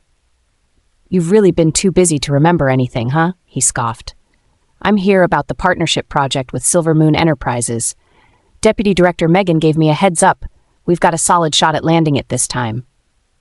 Of course, Megan was trying to butter him up. Miles didn't have much going for him, but he had one asset, his daughter. Isolde was Nathaniel's first love, and everyone seemed to believe she was the front-runner to become the future Mrs. Blackwood. If that happened, Miles would become Nathaniel's father-in-law. Megan clearly wanted to get on his good side while she still had the chance. But hearing it still made my face harden. "Why the hell are you talking to him?" I asked, my voice turning cold. "What's the problem?" Miles raised an eyebrow. "I'm a shareholder in the family business. Why shouldn't I talk to him?" He gave a pointed look. "Bro, did you forget what Mom and Dad said before they passed? We were supposed to run the company together." I didn't answer. Forget? How the hell could I forget? But for years I have been the one managing everything. Growing the company, dealing with clients, fighting tooth and nail to keep us in business. And Miles? He's been sitting on his ass collecting dividends. Now suddenly he wants in? Like hell I'm letting that happen. He leaned back, his tone smug as hell. "Sure, I haven't been hands-on with the company. But come on, how many of our biggest projects have come through Silvermoon Enterprises? And how exactly do you think we landed those in the first place?" He gave me a pointed look. "If it weren't for Isolde, we'd still be running a dinky little factory." My chest tightened at his words. Cold spread through me. "Jesus, Miles, that's a shitty thing to say," I said, voice low and firm. "Everyone at the company, every partner, every shareholder knows what I've done to get us here. What you just said, that's like throwing all my work and theirs right into the trash." Miles Thornfield had always been a reckless, spoiled playboy, never once interested in the actual grind of business. When our parents died, the company was on the brink. Did he lift a finger to help? Not even once. I pulled us through it alone. Sheer grit and sleepless nights. Our parents knew exactly who he was. That's why they left me the lion's share of the business and gave him just a small cut. It's true, our first in with Silvermoon Enterprises was because of Isolde. But the reason our company's respected now, by both the Silvermoon Crest Pack and the Golden Crescent Pack, that's on me. Because I worked my ass off, built the relationships, made the deals, hustled for every inch of ground, and I'm not about to let him forget that. Even without the massive business empire of Silvermoon Enterprises, the Thornfield family could still hold its own for years. But Miles was convinced their current status was all thanks to his daughter, Isolde. Lately, he'd grown increasingly dissatisfied with his share of the company. He'd hinted, both subtly and not so subtly, that he deserved more. I acted like I didn't get the message, which only made him resentful and pushed him to start meddling in company affairs. I didn't mean anything by it, he said, feigning innocence. All I'm saying is, Isolde's done a hell of a lot for this company. And you're her uncle. You're not going to screw her over, right? She's basically our biggest asset, and yet she doesn't own a single share. That doesn't strike you as a little off? Of course, I knew exactly what he was doing. Miles was just using Isolde as leverage, pushing her forward so he could get a bigger slice of the pie. I didn't bother arguing. Instead, I shifted the conversation. Speaking of Isolde, how are things between her and Alpha Nathaniel lately? Never been better, Miles replied with a smug smile. Didn't you see? Nathaniel just threw her a huge birthday party a few days ago. This man hadn't accomplished much on his own in life, but now, thanks to his daughter, he strutted around like royalty, soaking up praise from anyone looking to kiss up. You sure about that? I asked, narrowing my eyes. Why the hell would I lie to you? Miles scoffed, giving me a sideways glance. Isolde's gonna be the next Luna of Silvermoon Crest Pack. That's basically a done deal. I wouldn't be so sure, I said flatly. Miles squinted at me. What's that supposed to mean, big brother? Isolde being with Nathaniel is good for both of us. Even if you're dead set on not giving her shares, don't go jinxing her future on top of it. I'm not jinxing anything, I said calmly. I'm just being honest with you. I had a business meeting this morning at the private club. On my way out, I bumped into Nathaniel, and he wasn't alone. Miles gave me a skeptical look. Who was he with? Seraphina Ravenscroft. Seraphina Ravenscroft? You mean the old Alpha's adopted granddaughter? Miles raised a brow. He'd heard of her, sure, but only vaguely. Yeah, that's her. Miles chuckled dismissively. Bro, you're reading way too much into this. Seraphina's like a sister to him. Of course they'd show up places together. You're really pulling out tabloid-level shit now just to get out of giving Isolde what she's owed? I shook my head. It's not some rumor. I saw it myself. Nathaniel was holding her hand, and not like some brother-sister thing. It was intimate, and when I casually brought up Isolde, he barely reacted. Maybe I'm being paranoid, but it's worth paying attention, especially when the woman beside him is Seraphina. She's not just anyone. She's the one old Alpha Magnus Blackwood dotes on. I didn't have to spell it out. Miles got the message. Seraphina Ravenscroft was no ordinary woman. If Nathaniel was really involved with her, then Isolde's chances of becoming Luna were slipping away fast. Seraphina Ravenscroft. Miles muttered, his expression turning cold. Who would have guessed that quiet little orphan had so much pull? Seeing his face, I kept going. Look, I know better than anyone how much Isolde has done for this company. She'll get her shares, I promise, but now's not the time to worry about that. The priority is making sure she becomes Alpha Nathaniel's mate, the rightful Luna of Silvermoon Crest Pack. Bro, we need to play the long game here. If we let this slip, someone else is going to walk away with everything we've worked for. The Thornfield family still had a name to protect. And if the rumors kept swirling about Isolde and Nathaniel only for him to end up marrying someone else, we'd be a fucking joke. Worse, what would that make Isolde? Would she cut ties and walk away, or end up being his mistress? Cutting things off would damage our business ties, but letting it continue would be even worse. The so-called princess of the Thornfield family reduced to someone's side piece? That kind of gossip would bury us. Miles wouldn't let that happen. Not when the people kissing his ass now only did it because they believed his daughter was going to be the future lady of Silvermoon Enterprises. Right now, he was on top of the world. But if someone else became the Alpha's Luna and took that title from Isolde, Miles would be a punchline. I'm calling Isolde right now. I need to know what the hell is really going on, he said, pulling out his phone and dialing. After a few rings, the call connected. On the other end, Isolde's tired voice came through. "Hey, Dad, what's going on? Did you finish filming for the day?" "Yeah, just wrapped up. I'm already back at the hotel." "Isolde, I need to ask you something. How are things between you and Nathaniel? Has he mentioned anything about marriage?" There was a long pause on the other end of the line. Miles' face darkened at her silence. Seems like things really are falling apart between Isolde and Nathaniel. On the surface, I kept my expression concerned, but deep down, I let out a breath of relief. If there were cracks in their relationship, Miles wouldn't have the time or energy to come after my shares. I knew all too well. The closer Isolde got to Nathaniel, the more arrogant Miles would become. If they actually got married, with Alpha Nathaniel backing them, Miles and his precious daughter would probably try to take full control of the company. And there's no way in hell I'm letting that happen. Those shares belong to me. "Dad, why are you suddenly asking me this?" Isolde asked cautiously. "Just be straight with me. What's going on between you two? Let me tell you. Your Uncle Miles saw Nathaniel at the club today with Seraphina." Silence. "Isolde, it's Uncle Miles," I said, my voice steady but firm. "Whatever's going on, you can tell us. Your dad and I are on your side. If there's trouble between you and Alpha Nathaniel, we need to know the truth. We'll handle it. Together. We're family." "Uncle Miles?" Dad." Isolde's voice trembled, full of grievance. "Nathaniel, he said he wants to break up with me." "Break up?" Miles froze for a second. "No way. That kid was crazy about you. Why would he suddenly want to break up? Did you piss him off somehow?" Isolde sobbed harder. "Dad, I couldn't believe it either. But we had a fight. Nathaniel said he wants to end things with me. He said he wants Seraphina to be his mate. We were already distant for so long.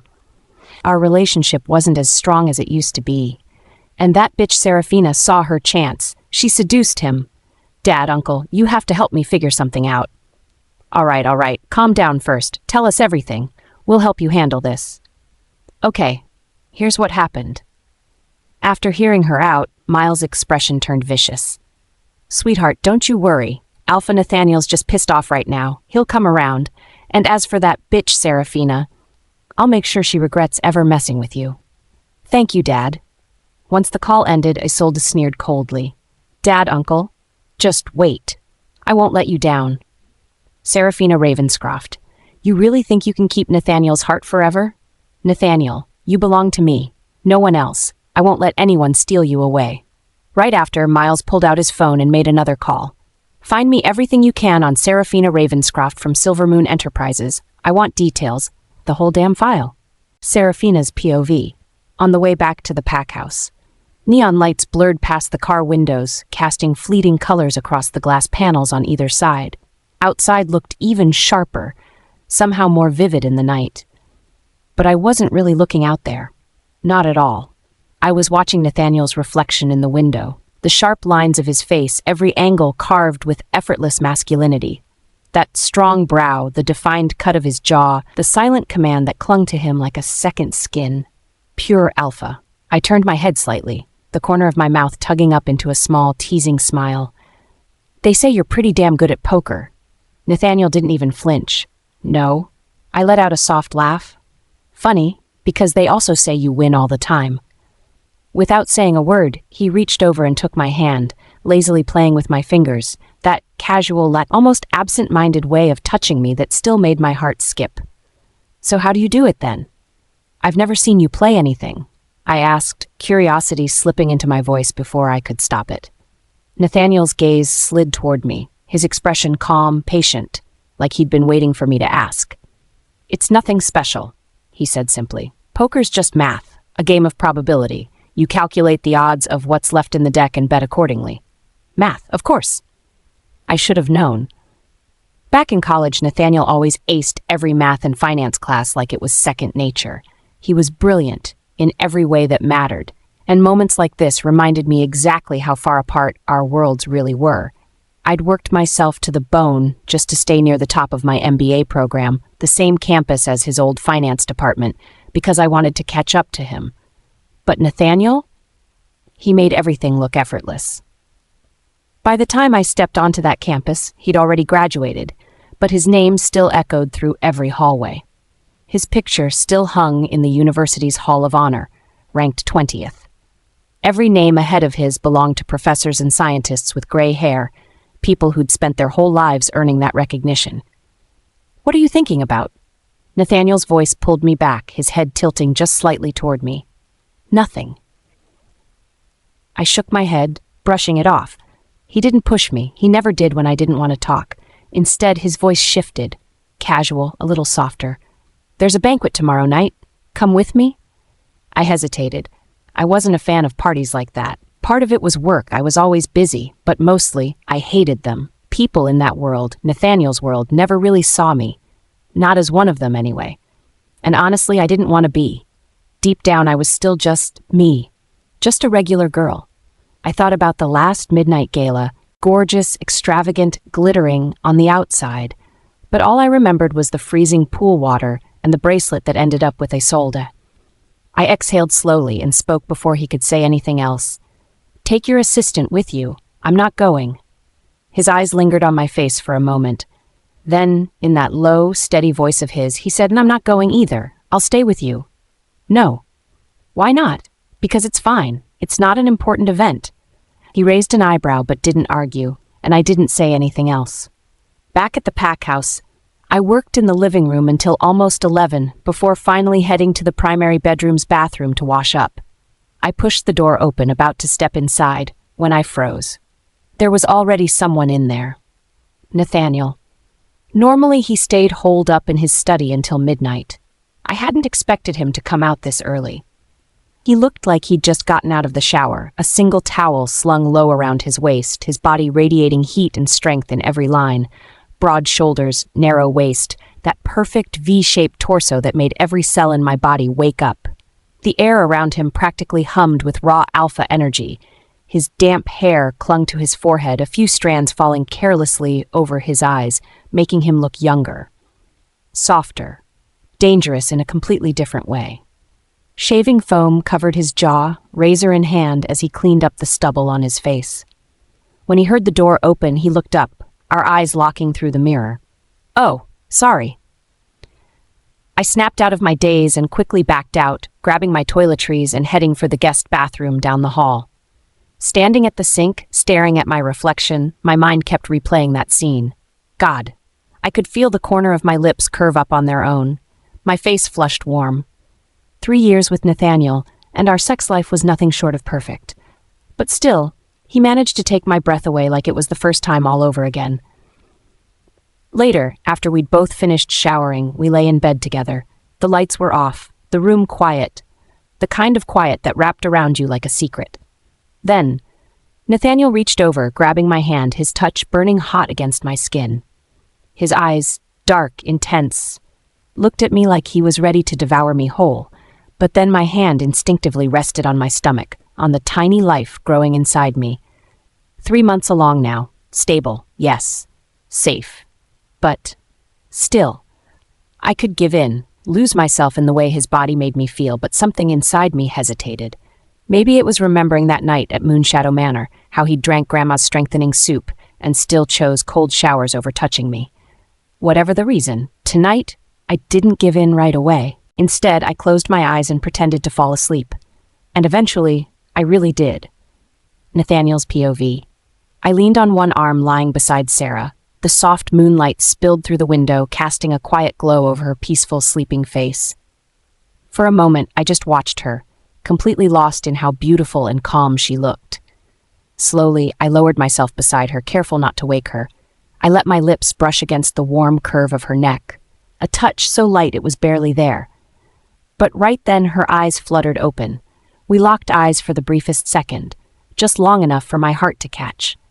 Then, like nothing happened, she squeezed her eyes shut, pretending to still be asleep. God, she was so damn cute. The way she tried to act like I hadn't caught her, it hit me right in the chest. A quiet laugh slipped from my lips. I couldn't stop it. I reached over, ruffling her soft hair, and murmured near her ear, voice low and tender, "Go to sleep, baby, good night." Seraphina's POV, the next morning. When I woke up, Nathaniel was already up. He was fully dressed, sitting at the dining table, waiting for me to join him for breakfast. Afterward, we'd head to the office together. A knock sounded at the door. I glanced up from my computer screen. Come in." "Morning, beautiful Luna," Julian said as he pushed down the handle and stepped inside with his usual shameless grin. "Alpha asked me to bring this to you." "Thanks, just leave it here," I said, pointing to the desk in front of me. "Always a pleasure to serve you." His smirk was pure Julian, cocky and playful. Once he left, I lowered my gaze and picked up the folder he dropped off. But it wasn't anything serious, just a single sheet of paper. Nathaniel's detailed schedule for the past week. Every lunch, every dinner, every damn appointment listed down to the minute. Sure, he always kept me updated about his plans, but never like this. Like today, he had a lunch meeting. Right then, a message from Nathaniel popped up on my phone. "I won't be in the office for lunch. I had someone order food for you. Eat, then go take a nap in my lounge." "Okay," I replied. When noon came, Julian brought my lunch. After eating, I headed to Nathaniel's lounge and laid down for a quick nap. By the time I woke up, it was almost time to get back to work. I slipped on my shoes, smoothed out my clothes, and was just about to leave when I heard voices coming from the outer office. "Anything else?" Nathaniel's voice. He must have just gotten back. "Actually, one more personal thing," a woman's voice replied. "Tessa. CEO Blackwood, today's my birthday. I'm planning to take the department out for dinner. Since I noticed you turned down tonight's banquet, how about joining us instead?" "Thank you. Happy birthday," Nathaniel replied, cool and distant. "But I'll pass. Where? You guys have fun." "Oh, come on, CEO Blackwood. Won't you do us the honor? Just treat it like a casual department dinner. I'm sure everyone would be thrilled if you came. I heard you just went to a resort with another department. Wouldn't want to play favorites now, would you?" "Fine. Got it." Moments later, I heard the click of her high heels as she walked away. I pushed open the lounge door. Nathaniel, standing by the floor-to-ceiling window, turned when he heard me and walked over. "You're awake?" "Yeah." "Tessa's having a birthday dinner tonight. She invited me. Want to come with me?" I glanced at him. You know I don't get along with Tessa. If I show up at her birthday dinner, she'll probably lose her damn mind. And besides, I'm not even part of their department. "So what? You're with me. Who's gonna say anything?" "And what am I supposed to go as?" I asked, arching a brow. He met my gaze without hesitation. "What do you think, a colleague or my wife?" I looked up at him, his eyes dark and sincere. I lowered my lashes, pressing my lips together. "You should go alone. There were already enough rumors about us floating around the office. If I went with him tonight, there'd be no way to explain it away. Not that we really had anything to explain anymore. It's just, I didn't feel like making our relationship public right now." "You keep saying Tessa likes me? You're not worried?" Nathaniel asked, staring me down. His expression practically said, "You're really not even a little jealous?" "Didn't you say you don't believe she likes you?" I raised an eyebrow. "Go ahead. I trust you." If Nathaniel didn't believe Tessa had feelings for him, then I had nothing to worry about. Besides, I was pregnant now. Resting was more important than wasting energy on these pointless games. Seeing the trust in my eyes, Nathaniel looked, strangely frustrated, not even a hint of joy from being trusted. "Fine," he muttered. Since I didn't want to go, he wouldn't push me. "I'll get back to work then." "Okay." As I walked out of the office, I suddenly paused. Tessa was standing not far away, glaring at me like she wanted to set me on fire. I smiled faintly. "Good afternoon, Director Tessa." She shot me a death glare, huffed coldly and stormed off.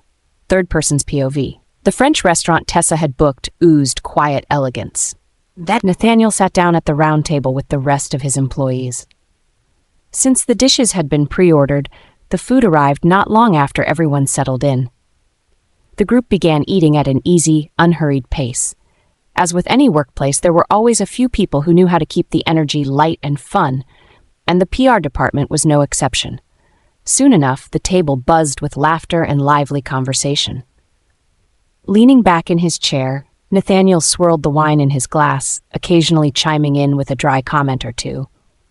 Tessa, with a smile that barely masked her intention, slid a plate of dessert toward him. "Not sure if CEO Blackwood has a sweet tooth, but I thought you might like this." Nathaniel gave the dessert a brief glance, his tone polite but distant. "Thank you, but there's no need. I can help myself." A flicker of disappointment crossed Tessa's face, barely visible, but there all the same. Just then, Nathaniel's phone lit up on the table, an Instagram notification. He picked up the phone, unlocked it, and started typing a reply. In that brief moment, Tessa caught a glimpse of the name at the top of the chat, Sarah. Whatever Seraphina had sent him, it was enough to soften the sharp edges of his expression. His lips twitched, barely a smile, but one that didn't go unnoticed. Nathaniel began typing a reply, while something sharp and sour twisted in Tessa's chest. Another message popped up almost immediately. Nathaniel let out a low chuckle, completely absorbed in the exchange. Come to think of it, Nathaniel was hardly ever on Instagram. He was the type to call or email. Quick, efficient, no nonsense. Seeing him like this, casual, distracted, texting, was rare. Tessa's fingers curled into a fist beneath the table, jealousy simmering quietly beneath her calm exterior. Nathaniel's phone lit up again. He was just about to reply when Tessa suddenly raised her voice, her smile bright and practiced. "All right, everyone. How about a toast?" She stood, lifting her glass. "To CEO Blackwood, thank you for everything you've done for us at CCPR over the years. Here's to the future of Silvermoon Enterprises. May we all give it our very best. Cheers." Nathaniel paused, locking his phone screen before setting it down. He reached for his glass, nodding. The rest of the table quickly followed her lead, raising their glasses high. One round of drinks turned into another as the night wore on, the mood loosening with each pour. Midway through the dinner, Nathaniel's phone vibrated, a call from Rowan, his driver. Nathaniel stood without hurry, walking out into the hallway to answer. "Alpha, the tire blew out," Rowan reported. "I've already called the authorized dealership. They'll handle it. Should I head back and grab another car to pick you up?" Nathaniel paused for a beat. "No need. Head back for now."